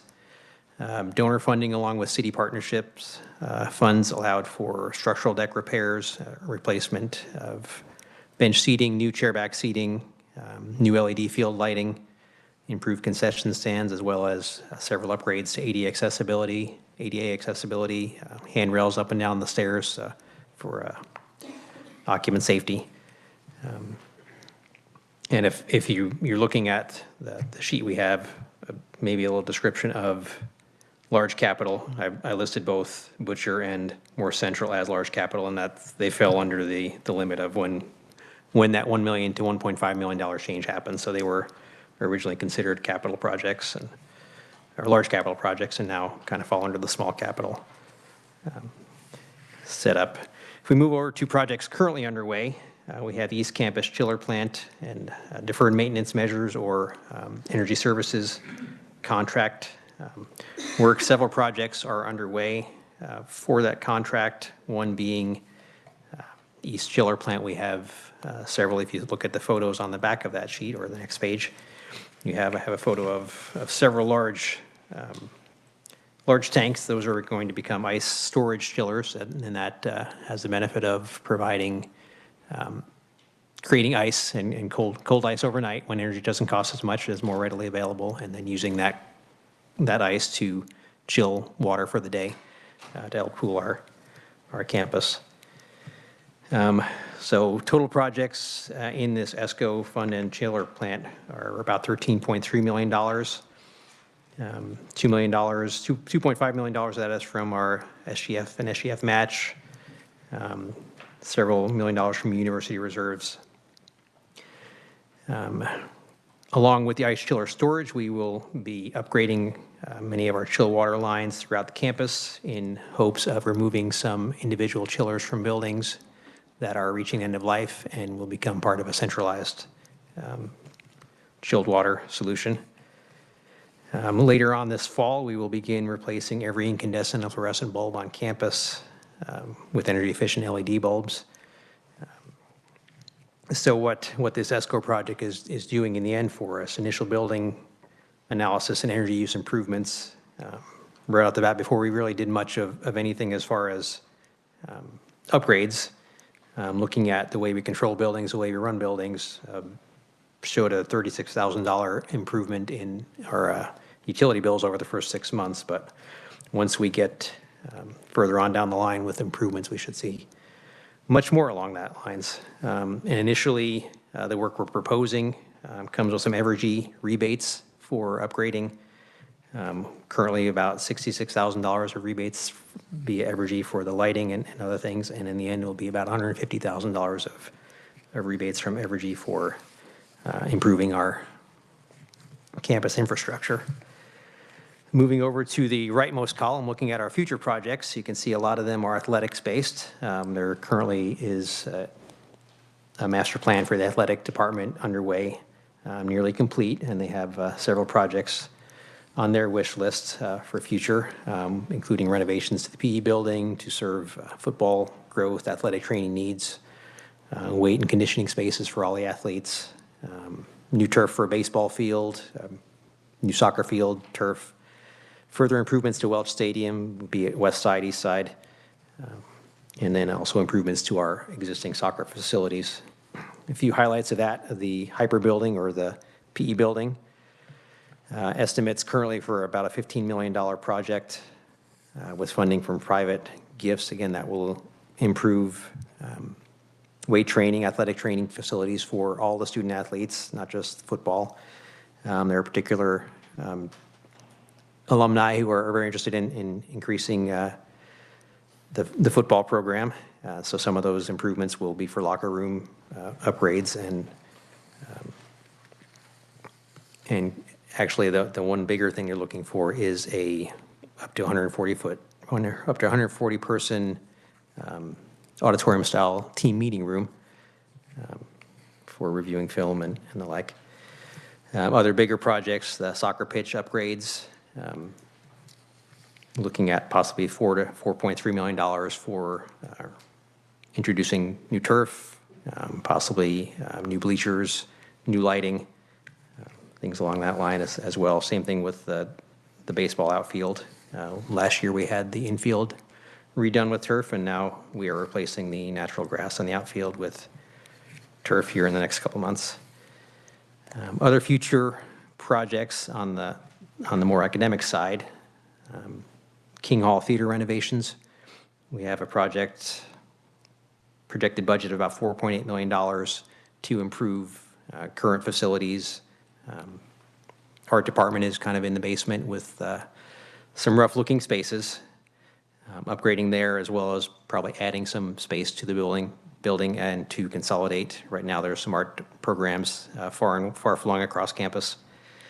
Trying to consolidate them back into one building and give them some upgraded facilities, as well as Stormont, a maintenance facility. A lot of what we've been doing is increasing efficiencies throughout our infrastructure, and that really kind of comes from Stormont maintenance facility itself. Being an older facility, needs to do some upgrades there to the building. As far as space utilization, facilities condition, we are getting a new roof here shortly. That is most of the large projects and the future projects that we're looking at Emporia State. But as you can see on the bottom of the page, we have an awful lot of small capital projects currently happening, recently completed, and in the future. And a few comments on the smaller capital projects. You can see that we have a lot of them mostly funded by EBF, Capital Renewal Initiative funds, and private gifts. The majority of them have been focused toward maintenance and building system improvements. We are slowly catching up on roof upgrades and replacements. Building by building, we're slowly catching up to some very old building roofs, and we are seeing a noticeable reduction in roof leaks for that. We are also going building by building and upgrading outdated fire alarm systems, and by that, seeing a noticeable reduction in trouble calls. Our building engineers aren't getting woken up at night as much with phone calls for false alarms. We are also upgrading HVAC systems across campus, particularly in our science building, where we've had some concerns with fume hoods. We are improving HVAC to fume hoods, improving air quality as well as safety, and also energy efficiency in the end. We will be looking at future upgrades along the same line as far as energy improvements. We will be looking from the architectural side, window systems that have been long outdated, aren't very efficient, deteriorating building envelopes, and focusing our dollars on projects to not only extend the building's useful life, but also enhance the experience within the building as well. Emporia State greatly appreciates the state funding and the additional demolition funding that has been provided to us that has helped make an impact on our campus by reducing our deferred maintenance, by eliminating some square footage. And that concludes my briefing. If you have any questions, I'd be happy to answer. Back on your chiller ice storage, is that used just to air condition or what? I don't under. Yes, it is the main reason That's for it the is to provide Okay. air conditioning throughout campus. And it's just a different method of, again, providing the cool.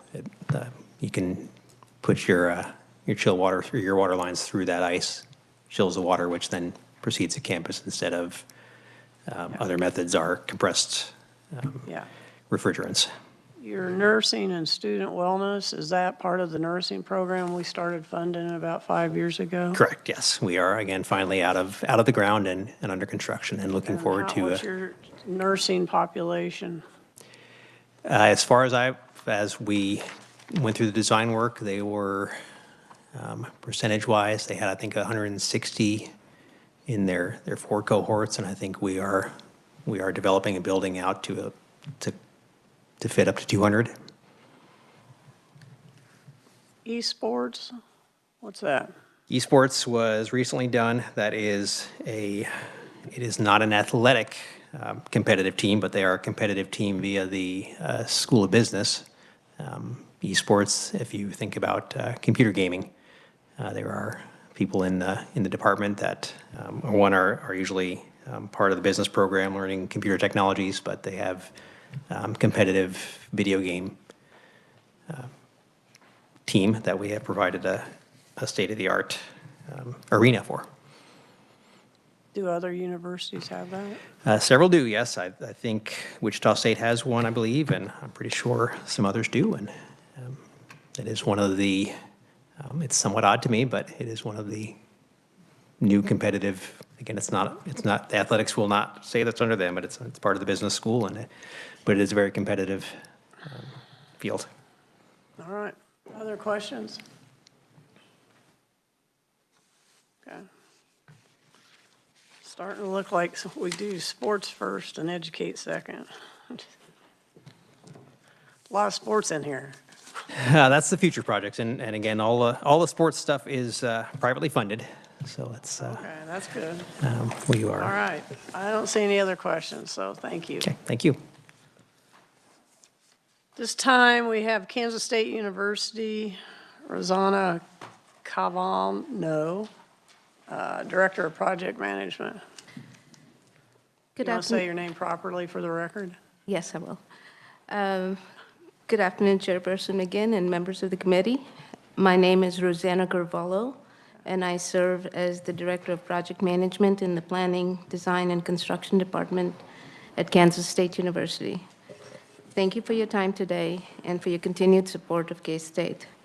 Your advocacy and efforts to secure funding have made an incredibly positive impact on asset preservation and reduction of deferred maintenance on our campuses. These projects, with your support and the delivery of strategic projects and initiatives, are helping K-State achieve our goal of becoming the next generation land-grant university. Today, I'm going to touch upon the impact of your partnership and stewardship collectively over the last 3 years, which includes funding efforts for the past and present, and have paved the way for the future, paved the way for the Kansas Campus Restoration Act and future impacts. Last year, we shared with you the impact of your investment towards demolition, capital renewal, and ABF funding. These efforts over the last 2 years, through an investment of $42.6 million, have contributed to a reduction of $95 million in deferred maintenance costs. This means for every dollar spent, we have a better than 2-to-1 return on investment. Since 2018, we have yielded a 41-point improvement in maintenance work order requests through enhanced preventative maintenance efforts. We have seen the needle moved from 15% in 2018 to a 56% improvement in FY24. Through enhanced collaboration between our maintenance and planning teams, project investment in roofs and mechanical system upgrades have further helped to minimize reactive maintenance efforts. Part of our collaborative efforts have also focused on campus aesthetics, which have improved the student and visitor experience. We also spoke last year of strategic projects, specifically the $210 million investment to support the Ag Innovation Initiative and revitalization of agriculture at K-State. The implementation of the Ag Innovation Initiative is in process. 3 of the 5 projects are in construction, including the Global Center for Grain and Food Innovation, the Bilberry Family Event Center, which is also known as the Animal Science Arena, and the Agronomy Research and Innovation Center. These will be followed by the Call and Weber Hall renovations starting in late spring of next year.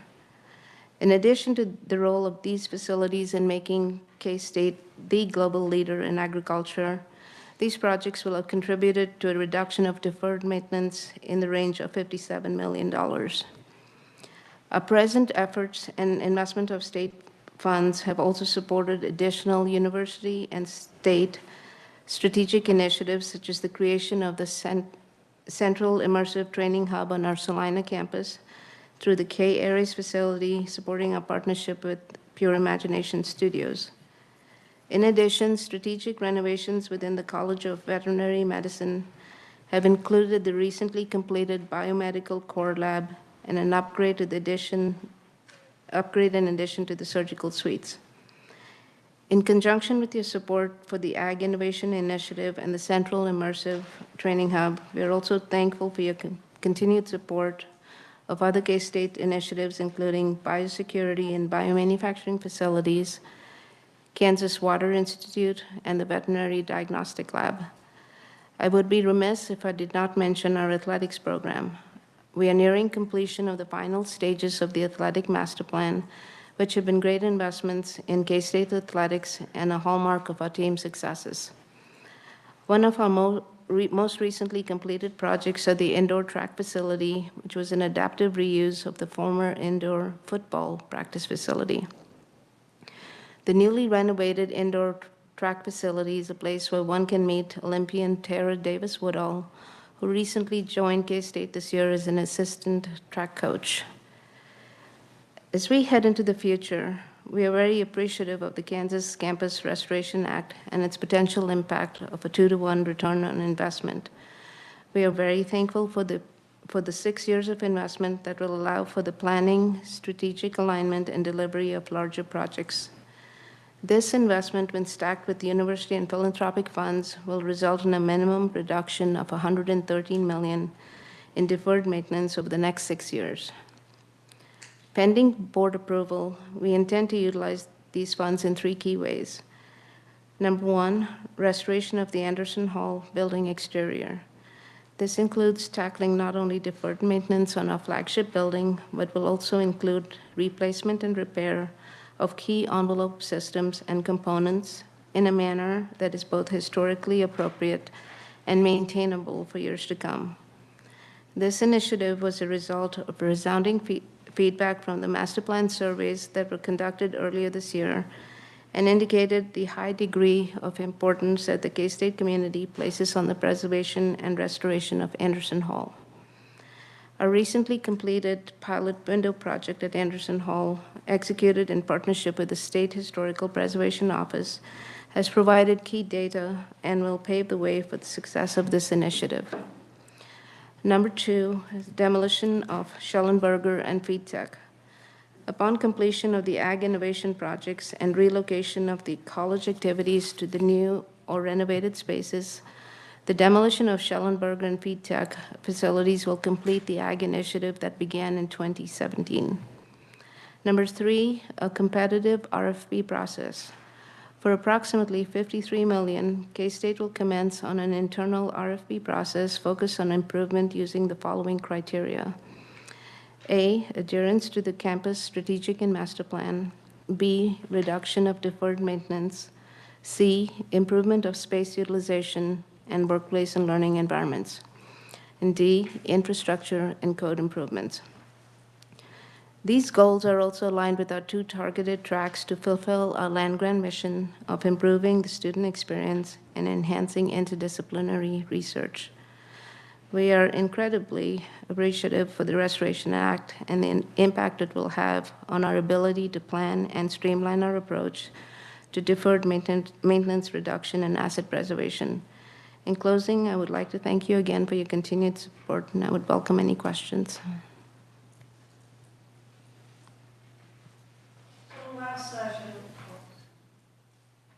I'm just trying to see if I find it in your list of future projects. Last session, there was a movement to rebuild your dairy facilities. And I'm not seeing that in here. Am I overlooking it? We moved it into the future projects, and there was a change in leadership at the department head level, and they are reprogramming that space to be an expanded facility for teaching and research at this point.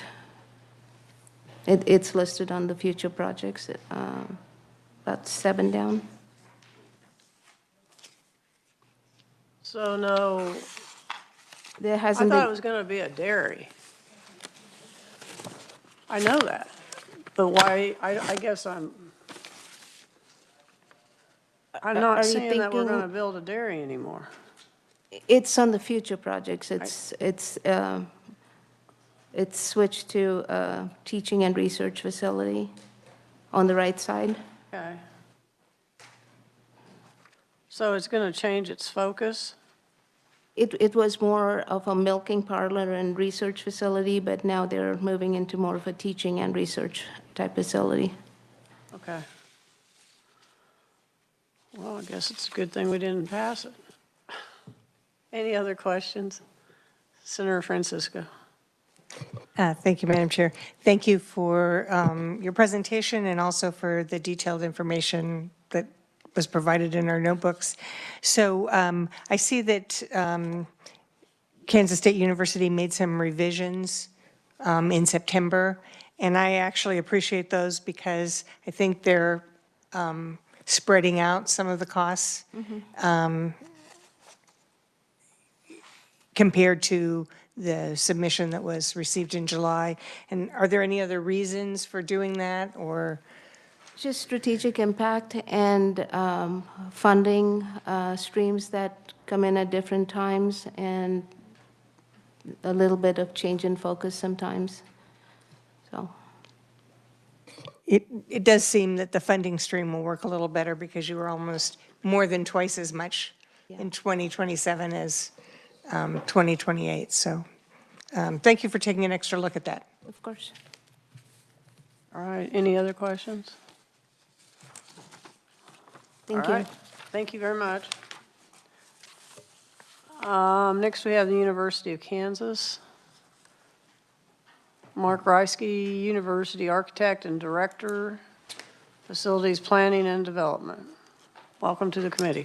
Good afternoon, Madam Chair McGinn and committee members. And that is an excellent pronunciation of name, which doesn't happen often. I've done this a lot of times. So either Senator Francisco got to you and told you how to pronounce it, or you just did a great job guessing. I get one right once in a while. Perfect.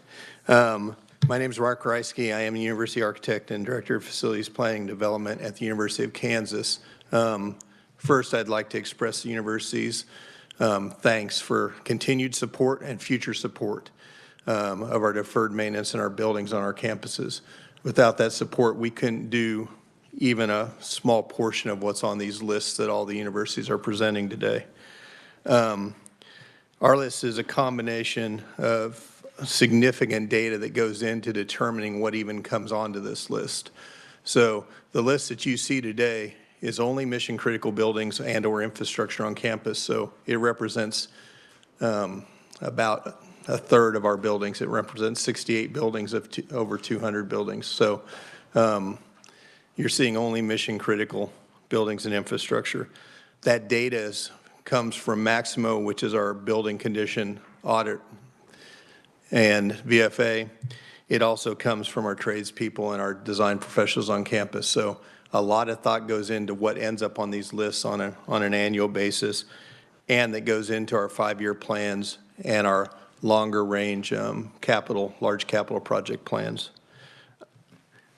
Page 4 of the presentation this year is going to represent the importance of the deferred maintenance monies, as well as KU's commitment to reducing footprint on campus. And I know it only actually shows 4 examples, but they're 4 critical examples.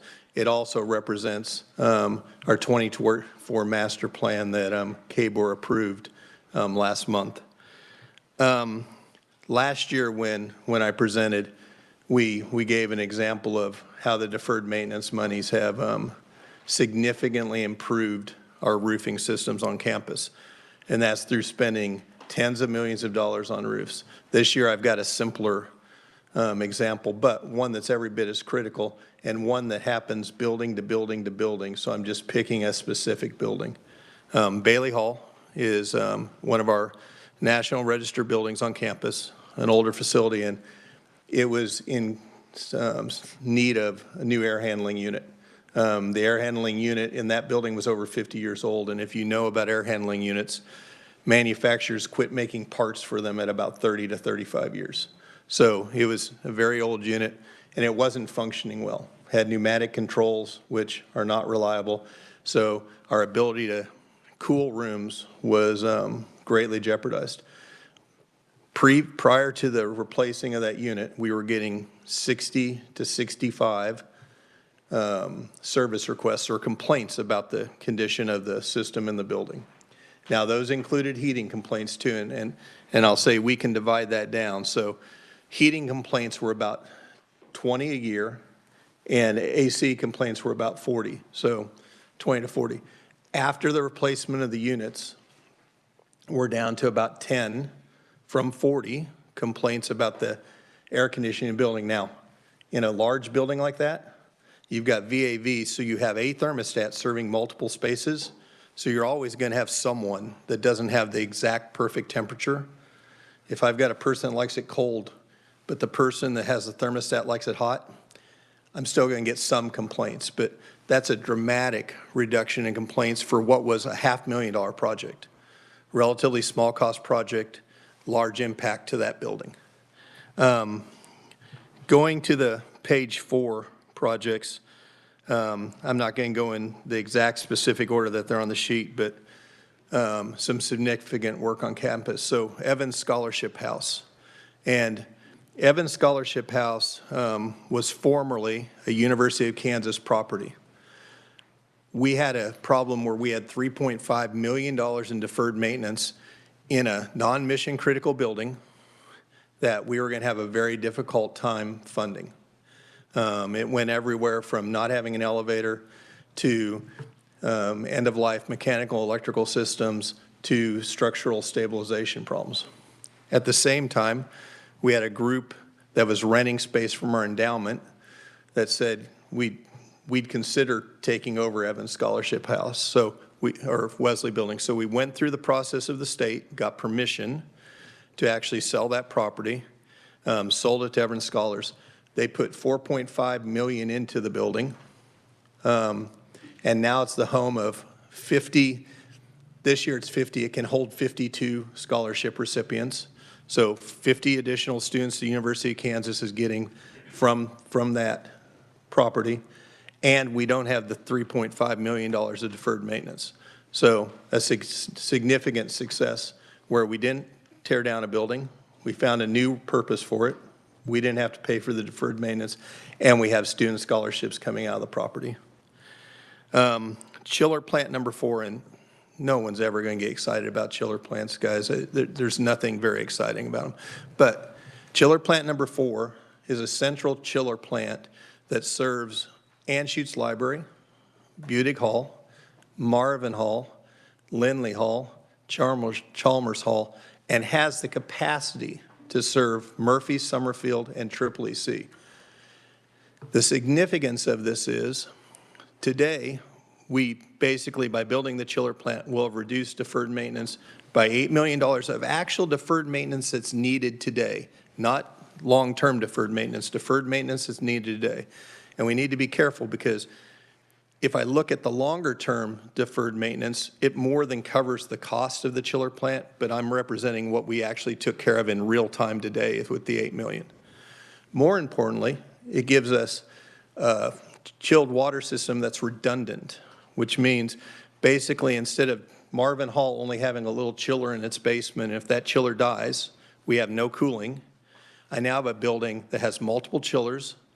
If one of them needs maintenance or one of them needs replaced, I can use the other chillers to cool all the buildings on that loop and keep all of our academic function able to keep going without bringing in a temporary chiller or without moving classes or those functions. So significant project to us. The other factor on this project, and one that raised that cost a little bit more, is we did put in hot water lines when we put in the chilled water lines. So the map that I understand no one can read unless you guys have way better vision than I have, but that squiggly line that goes up through there are chilled and hot water lines. They'll service all those buildings. A project in the future will be to add a hot water plant to this same building. So instead of using steam, I'll send hot water, but rather than dig all that back up, take out all the parking and sidewalks, again, we put in the hot water lines now with the project. So all I need to do is add boilers and equipment, and I'm ready to go for hot water in those same facilities. Building resets. So as part of our master plan, we've shown 3 building resets. And we've started on the first one, and that's Lindley Hall. This is significant because, first off, Lindley Hall scores well on our master plan. It's an adaptable building, good structure, good bones, but it had a lot of deferred maintenance. And without moving the people out of it, it would have been impossible to holistically remodel it. We moved everyone out of it, found them good temporary homes on campus, and we've started the renovations. And the value in that is our renovations of Lindley Hall cost between $30 and $35 million. If we had to replace Lindley Hall, minimum $90 million structure. So I'm saving money, not having to build a new building. I'm utilizing, a solid building. I'm, basically being mindful of carbon neutrality because you're far more carbon neutral in really utilizing a facility. Now, when I say we're resetting Lindley, that means all new plumbing systems. That means all new mechanical systems. It will be tied to this new chilled water plant. That means new lighting, new electrical, elevator modernization, new roof, some foundation repairs. Everything that one would expect in a good academic and research building on a campus will be done when we open it up in about 2 more years. So Lindley Hall will move people back in. It'll actually hold more people than it held previously, so we'll actually utilize it for additional departments when we move people back. But Lindley's the first of 3. Robinson Center will have a smaller reset, and then 20 Hall we plan on resetting because we're moving School of Social Welfare out of it over winter break this year. So one of the things we're doing that's outlined in the master plan significantly. Lastly, there is one accessibility project showing on this map, and anyone that's been to campus knows main campus is on top of a hill. If you aren't up on main campus, you're on the bottom of a hill. And right now, we've got an accessible route that goes through buildings. So you have to use no less than 5 elevators to get from Sunnyside up to Jayhawk Boulevard. It's not possible in a 10-minute class change. So anyone with a mobility issue, very difficult to make that transition. The project that's shown on here that aligns with the master plan as well of inclusivity and accessibility shows an accessible path that's outside, so you don't need the elevators until you get to Anschutz Science Library. It's open 24/7, so you don't have a building getting locked down. So now more of our students have the ability to use more of our facilities on campus all day, every day, than what they do currently. So a significant improvement to campus. On the bottom of the sheet, a little bit of a blip about our master plan. And, you know, people talk about sustainability, but this master plan is talking about keeping the University of Kansas sustainable for generations to come. I'm a proud graduate of KU, and there'd be nothing that would bother me more to think KU wasn't sustainable for many generations to come. So the master plan's formed around that. We talked to over 5,000 people on campus. We've never talked to that many people with regard to a master plan previously. Students, faculty, and staff did surveys of faculty, staff, and students. Got tremendous data from them. At the end of the day, through the data we have, and this speaks to reduction of footprints on campus, we've got about 11 million gross square feet. The data shows that we can cut 940,000 gross square feet of space, which we've started to do. It also, you know, speaks to if we can cut that space, that helps us shrink that deferred maintenance number significantly. Those two numbers go together, and I'm not smart enough probably to figure that out, but many people have told me, and KBOR told us that was a fact, and it is. So we reduce square footage, we reduce our deferred maintenance, and our ability to basically provide better spaces on campus grows. The master plan has some pretty incredible tools with it. Every one of our buildings is actual scored and rated against each other on a 12-item criteria, 5 points per item. And then a dashboard takes into account all utilization, HR records, enrollment records, class records, and by us changing one thing, we can see how it affects our long-term future. So that's my presentation. If there's any questions, I'd be glad to answer them.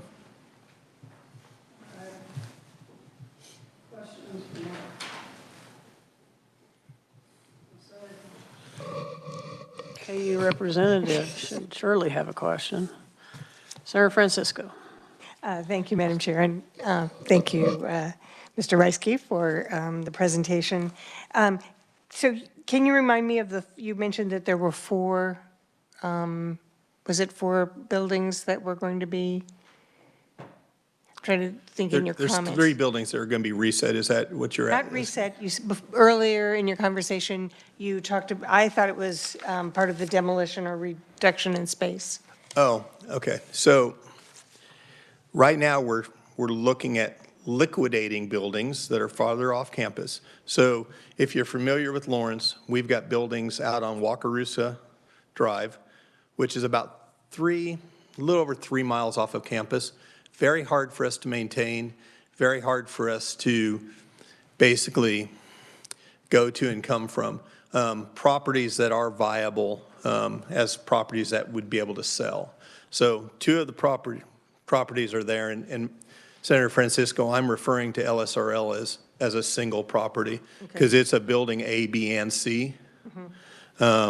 Obviously, before any of that can happen, KU leadership needs to, you know, weigh in, and we need to figure out where those people would actually go and transition to. We've also got properties on St. Andrews Drive that would be of a similar concern. At the same time, we have mothballed facilities on campus without plans to demolish them at this time, because Chancellor Girard has made it very clear that in order to take down a building, we have to have a plan for that site and viability for that plan. So right now, we have mothballed several buildings on campus. Thank you, I appreciate that, and knowing those facilities, that makes sense to try to compress that overall site. And one of the projects that I don't see on this, but I know is very visible in the community is the reconstruction of the stadium. We've seen some things, or I have in the newspaper, and I was just wondering if you could give us some update on the timeline and what's happening there, because I'd like to hear it from you. Sure. Well, and it should be on our current capital projects, the middle column on page 1. I believe it's on that column. So it is there. And the stadium construction is going well right now. We've got 10-ish months to complete. Right now, we believe it will be operational for a 0-week football game in fall of '25. So the actual game is August 23rd. It's against Fresno State. Our substantial completions are right now shown as the 1st of August, which is a very tight timeline to move into a stadium after that. We have a slightly longer timeline on the conference center. The conference center is supposed to be done the 1st of October. And if you aren't familiar with the plans, the west side of the stadium and the north bowl of the stadium are new stadium components.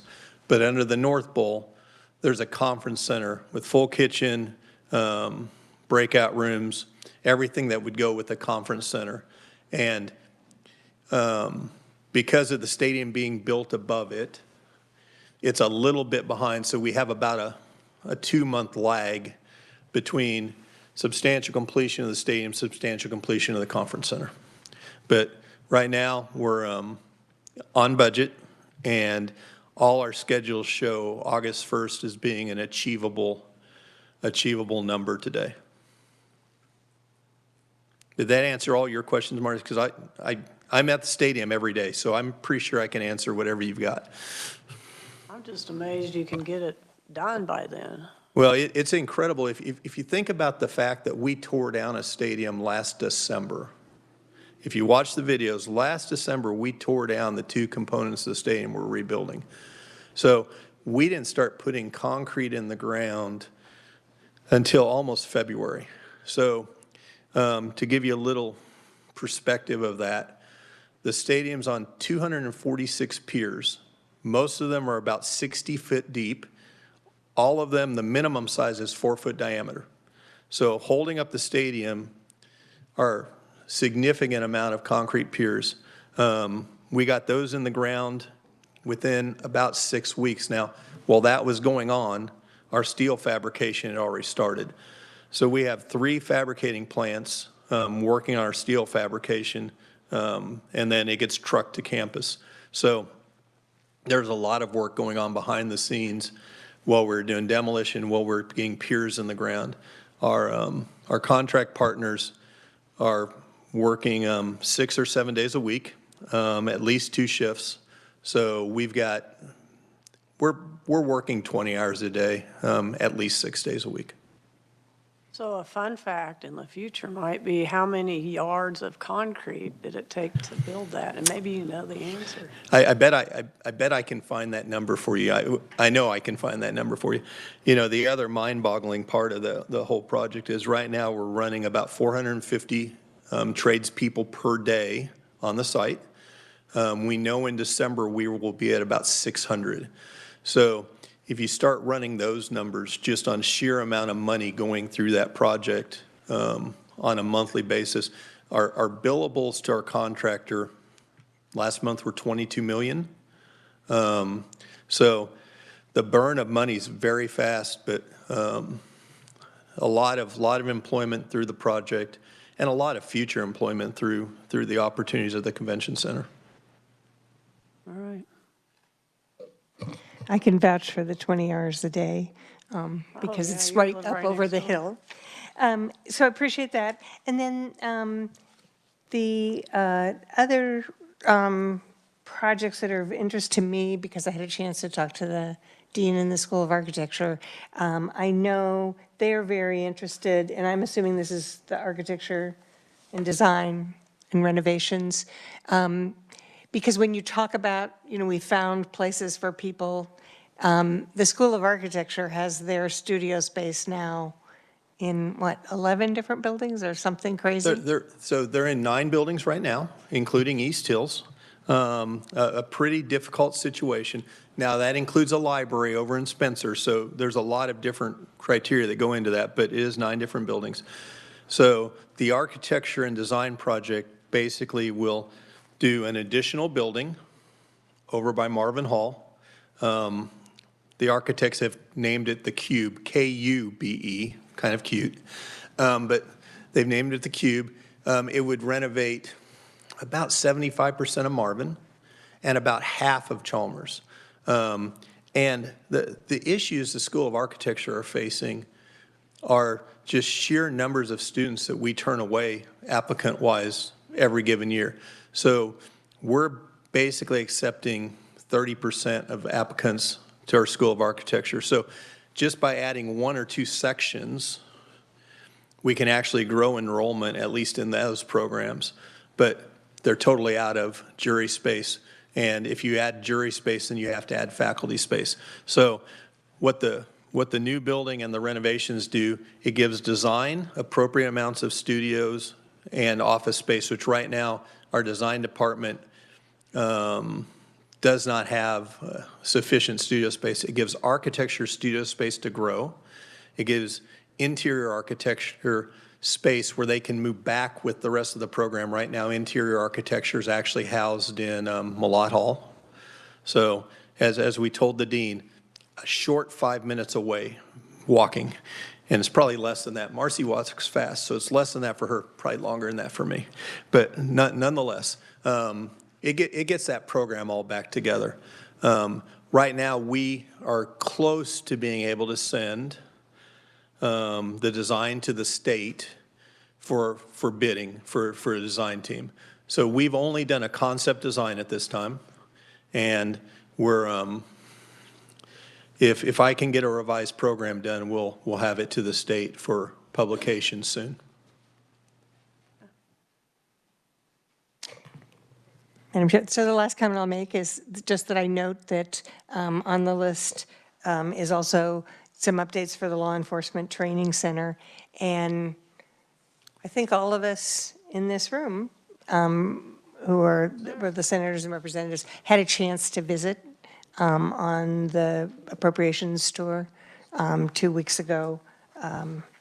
So just saying that if you're, that's also part of what KU is overseeing. Yeah, and the university couldn't be more thrilled than the state support we got last session for the Law Enforcement Training Center. And, you can't turn on the news at night without seeing some form of problem that's a law enforcement problem, hardly. And, you've toured there recently, so you know the value that our Law Enforcement Training Center is providing the state of Kansas. But the new facility down there, which is a small facility, it is a $20 million facility because that's what I've got. But that'll do continuing ed. So right now, they can't even do continuing ed or very little of it because basically they have general cadets going through 17 times a year. We do 17 sessions, and every one of them's full, and that would be for new law enforcement officials in the state. And that fills up all their classrooms. So their ability to have a continuing education facility on that campus allows them to do continuing ed for law enforcement officials that have been in the trade for years. It allows them to do 2- and 3-day sessions because the second story of that building will be hoteling for the people coming to those sessions. So it gives them the ability to do something they can't do today. And, I don't know what you toured down there. obviously, but it is an amazing place if you've never been there. From the driving course to, their state-of-the-art classrooms that literally are developed just for their needs, to a highly trained staff. And if you look at our surrounding states, none of our surrounding states have that. So as we grow KLETC, I mean, we've got the capability to train our law enforcement in Kansas so much more effectively than the states surrounding us. The staff down there and the leadership on that campus do an incredible job. All right, well, thank you. Thank you all. Appreciate it. Oh, wait, we got one more. Representative Sutton. I I'm thought you were sorry. sleeping over there. No, I wasn't asleep. I was thinking. The two look very similar. How many piers did you say that were holding the stadium? 246. 246. All right, thank you. That was the question that I had in my head. And if you do the simple math on that one, so minimum diameter is 4 foot, 246, 60 foot deep. That's going to give you an idea, at least the concrete and the piers. I can't do it in my head, but that would get me the concrete and the piers. But then you've got all the grade beams, you got all the slabs. It's there was a day we had 20 concrete trucks in a row, basically for 10 hours. And they were putting out every truck that company had all day long, and we pumped concrete from basically 4 in the morning till about 5 in the afternoon. 27,000 yards, by the way, just in piers. Just in piers. That's a lot of concrete. It's a lot of concrete. It is. Okay, well, thank you. Okay, thank you all. All right. Next, we have University of Kansas Medical Center, A.J. Woodworth, Director of Projects and Planning. Welcome to the committee. Hey, afternoon, everybody. So I can promise we don't have any sports on our campus. So we've discussed pickleball at one point, so. All right, so I'm going to work us through some recently completed projects currently underway and future, and then I have some pages back behind that's going to supplement all those conversations. I'm going to focus mostly on the capital projects today. I think that'd just be more relevant to the more timeliness of this discussion. So the very first one, and I will say these are color-coded to the map that's on the second page of where specifically this is on our campus. And if you've been to our campus, we're very urban. All of our buildings are right next to each other when compared to many of the other institutions. So the Applegate boiler replacement is actually, it's a large deferred maintenance project where we're replacing 3 boilers on our campus. Those boilers actually serve steam to the majority of our buildings, actually in underground tunnels. These boilers were on the basically end of life span per se, and we were at risk of losing heating to campus, which obviously that's a big problem to educational and research and partially somewhat healthcare facility on the university side. So the other portion of this project was actually replacing the curtain wall. So a long time ago, back in the 80s, someone had the great idea to enclose an energy center with basically a glass facade, which over time had rusted, was falling apart. You've probably seen this facade over here. And so we actually took the facade off, which was very interesting, taking the exterior off and putting a new exterior on at the same time of trying to keep the space warm. However, we went with a more simple system, but contemporary system that matches the aesthetic that we're trying to create on our campus. Gonna tab down to the reflection center. So honestly, this has been a few years now, but we just, the health system just recently completed their proton therapy building. So with that, we raised a chapel on campus. This was a recreation of a non-denominational center on campus. This was used with private gifts and EBC funds, so it wasn't really taxpayer money per se for that, but it was more of a recreation of that building on our campus. A lot of deferred maintenance in that project as well, or major built back in the 70s. Kermeyer HVAC. So Kermeyer is our fitness center, and it's been in desperate need of HVAC upgrades, I would say, electrical upgrades. So this was a complete retrofit of all the HVAC in that building.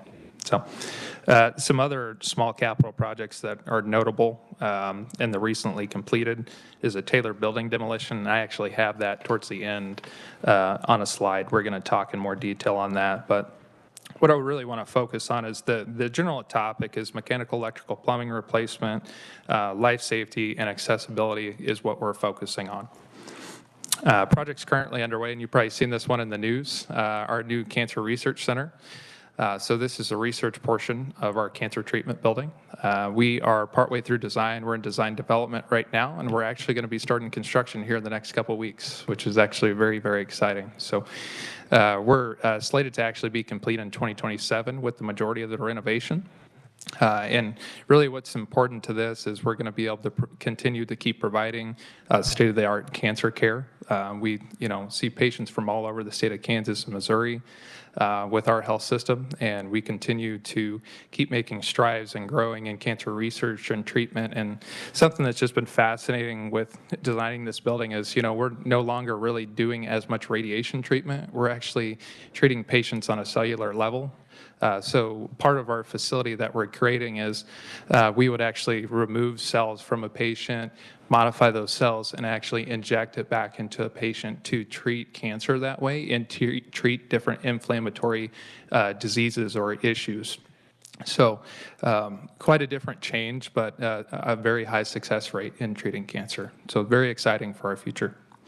The Wichita Biomedical Center, so Wichita State was here probably just a little bit ago talking about this earlier, but this is a partnership between their school as well as our School of Medicine and our School of Pharmacy to provide a state-of-the-art higher education facility in healthcare, specifically for us for higher ed, I would say for more of your graduate medical degrees.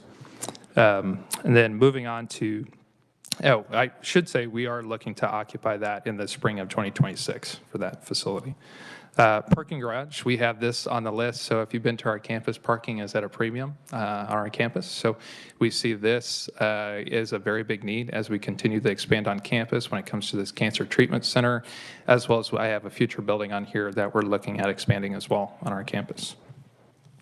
Moving down the list, we have the DELP MEP renovation. So that's going to go in and do infrastructure, so all the vertical MEP and horizontal. It's got a couple floors in there where we're basically looking at completely gutting the floor and rebuilding it. And what we're doing when we're reprogramming these spaces is we're actually thinking about our current work modality. A lot of these buildings used to be a hospital back in the day.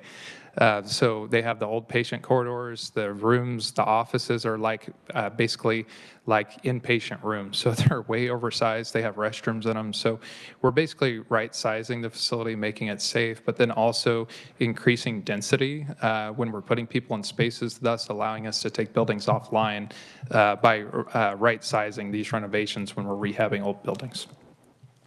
Our CRC imaging suite, that is, our cancer center is actually going right on top of where our current human participant imaging is. It's in our Hoagland Imaging Center. I'm sure you know where that is.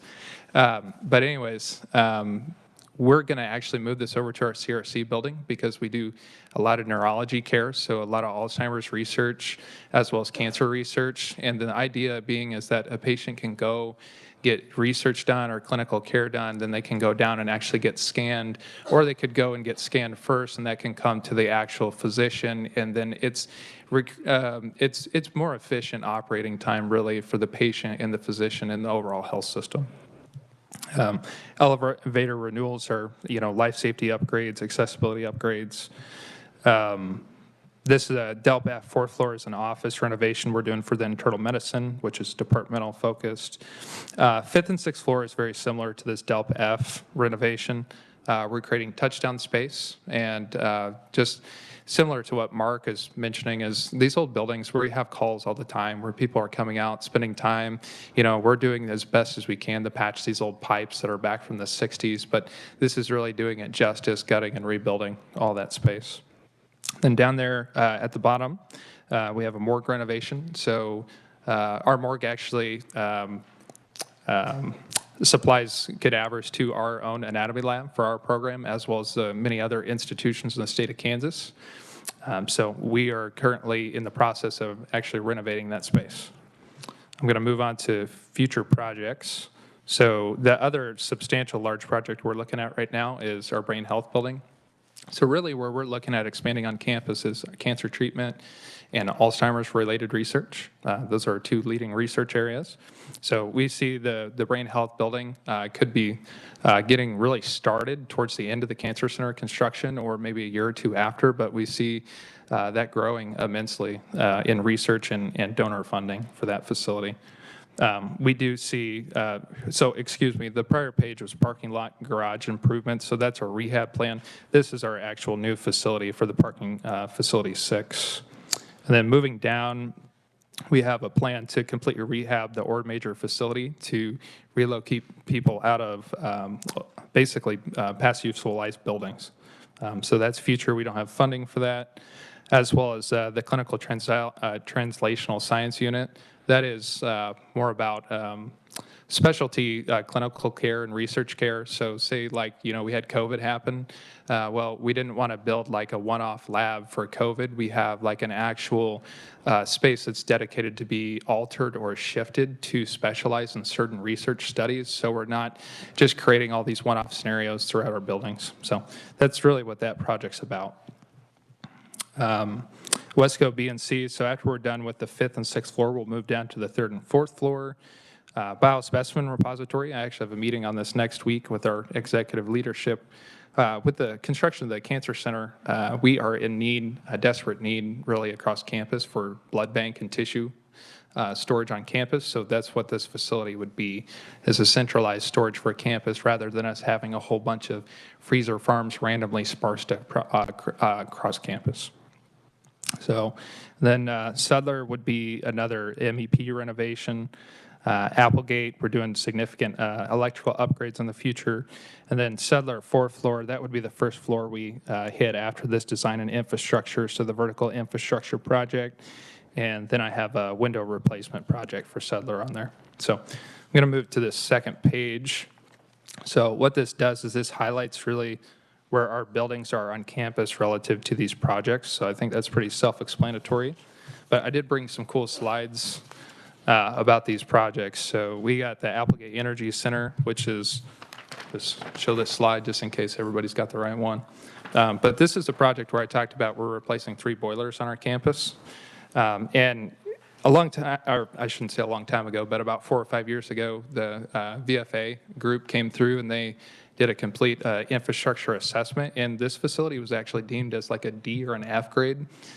With this upgrade, we've actually brought it back to what a tolerable average would be at like the C+ range, and we're actually, obviously being able to supply heating to our campus, which is obviously important. So then the next slide, which is really fun, this was a fun project to manage. You can see all the piers down at the bottom right, but this is Taylor Building being demolished, and the top left picture is actually the way they demolished this building. They actually had a claw on the end of this piece of machine and just started clawing and gnawing away at the facility and what was right next to it with our health education building bridge. So I was paranoid the entire time we're going to have brick come and smack some student in the face or, something, but nothing to that degree happened and actually went quite smoothly.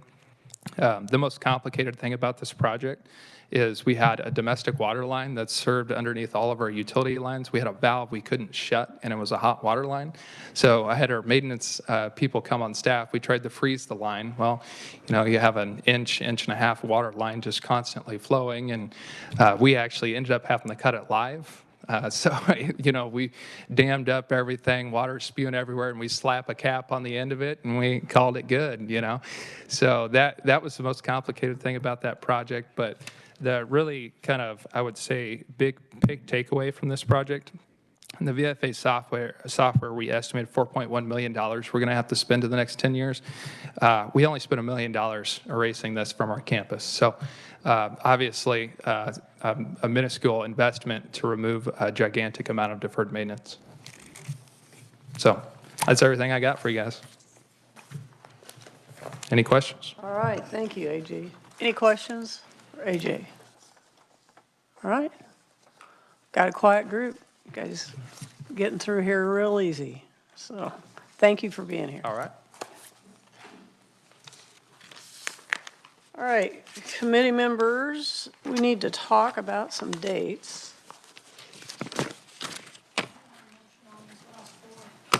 we can do that, but I don't know, what do I have online? Alcala said he wasn't going to be able to be here. Here. Oh, okay, Here. okay. Multitasking. So I didn't hear any recommendations on these last four. So I entertain a motion to recommend as is. Senator moved. Francisco. I'm going to give it Senator Francisco. Thank you, Madam Chair. I move, we recommend the, let me see if I can do this, the 5-year capital improvement plans for the University of Kansas Medical Center, the University of Kansas, Kansas State University, and then, is it Emporia? Emporia. Emporia. Okay. Representative Alcala, you get a second if you'd like it. Sure. Okay. Any discussion? Seeing none, all in favor say aye. Aye. Opposed, no. All right, motion carries. Now we're going to talk dates, so if everybody could pull out their calendars. I can wake mine up. There we go. All right, so we have another day of capital improvement projects to hear, and then we have another date to tour facilities here in town. And I think we're going to put the health KDHE on that as well. So, hang on here. What month are you in? I guess that'd be November.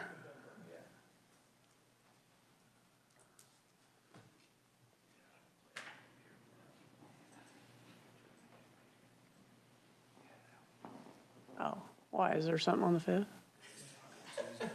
It's what? Taco Tuesday.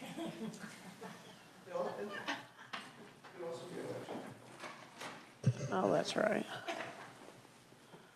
See how quickly I forget?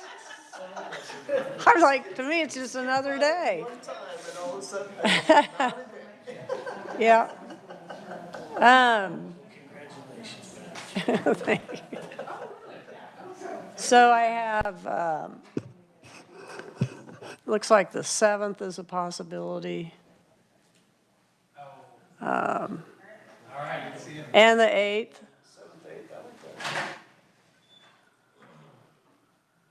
Or the 12th. So we're looking at 2 days, right? Yeah, I mean, we can try to spread them, or we can try to fit them in back to back. Madam Chair, Yes? this is Senator Reddy. I will be unavailable on the 7th and 8th, but I can do 12th. Okay. The Governor's Water Conference is the 13th. Right, yeah. So I'd like to avoid that. And the 18th and 19th is NEC, Midwest Higher Education. Yeah, I've got another thing too. Can we tentative, let's just put down like 3 dates and we'll kind of work it out. But so if you'd mark the 12th as a possible day.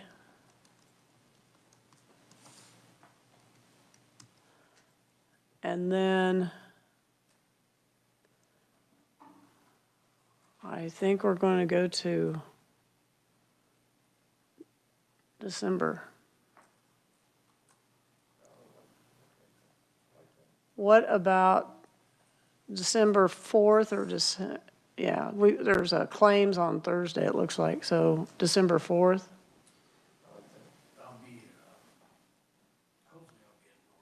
Fourth works. Hello? Representative Alcala, just let me know when we're going to meet. I really don't care. I can make it all. Okay, great. You're a good team player. You're excused. Okay. So the 4th is open. Okay, the other thing, if you wanted to try a back-to-back, you could do 10th or 11th and 12th. The 4th is what CSG Right, right. So we could lose a few people for that.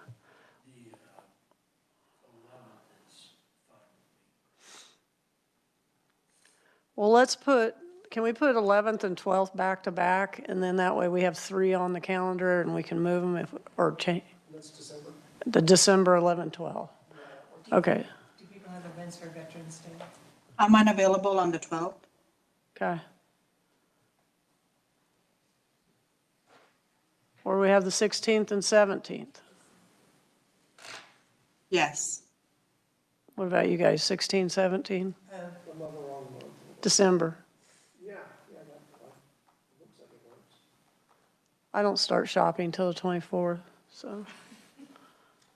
16, 17, make that the double date, and then we'll figure it out from there. Find out when the budget meetings are. Oh, yeah. Yeah, are you guys going to be staffing 2 different things all at once? I don't know. Yeah, but not on a concentrated level. Okay, so we have 16, 17, and then we have the date in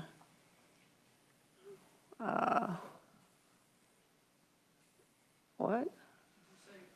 Yeah, the 12th, November 12th. Okay, so we'll work from those 3 dates, and there'll only be 2, all right? Anything else to come before the committee? Shirley? Jill? Sky? Senator Francisco? Thank you, Madam Chair. I saw this in the report, I think it was from the KBI, where they talked about, they looked at the amount of their repair and renovation funds and the square footage. And they said they had $1.55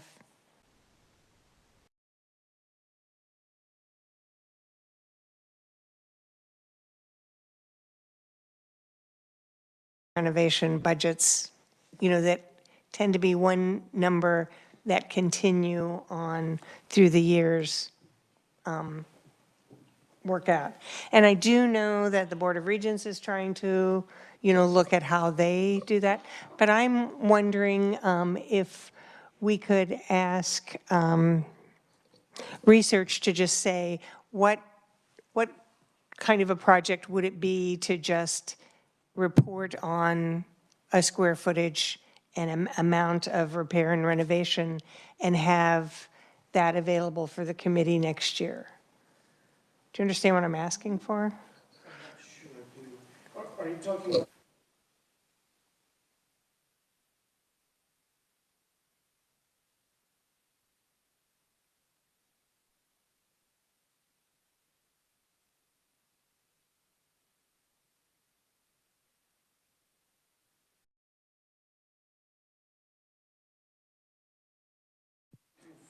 In that number. And I understand that, and I know when we've worked, but we traditionally have just adopted year after year the same repair and rehab budget for all the departments, sort of regardless. And I just think it might be interesting to see, I mean, if you had that table, you could look at if there are some departments that have a very low amount per square foot. And at that point, you can, ask some questions about the buildings that they have. But right now, it seems that we don't make any effort to try to say, how should you respond to that? Now, the alternative is, the suggestion that you have 2% of your capital assessment, have 2% every year for rehab, but I don't know that we have numbers on the value of all our buildings, and that would be just as difficult. But I'm thinking it might be, I just thought when they had that figure and they said, we have $1.55 a square foot, I was wondering how that might compare with other, and so I don't want this to be a big project, but it seems like it could be fairly straightforward. If I could just add to that, on some of these, it might be just pretty easy because like for all of corrections, they have the 4.9 million correctional institutions building fund that they use for rehab and repair. So it would be that amount of money by whatever square foot total they have in the entire corrections. And it'd be the same for the universities using educational building fund and deferred maintenance fund. And then for the SGF, like Historical Society has 300,000 and per whatever all their square footage is. But you would have a very wide range of amounts and ages of buildings and all of that. But I think you'll see that this will be very wide-ranging differences. I think it would. I'm just saying, as part of their testimony from KBI, they said, we receive a yearly rehabilitation and repair appropriation of $300,000 or $1.55 per square foot. Have been approving those budgets. We've been approving those budgets annually without really understanding if there is any rhyme or reason.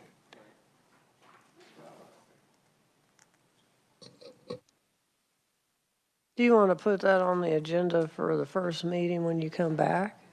Or are you asking her to get, Shirley to get you? I was thinking for next year. Yeah. Unless it turns out to be easy to do and we have a meeting in late December. But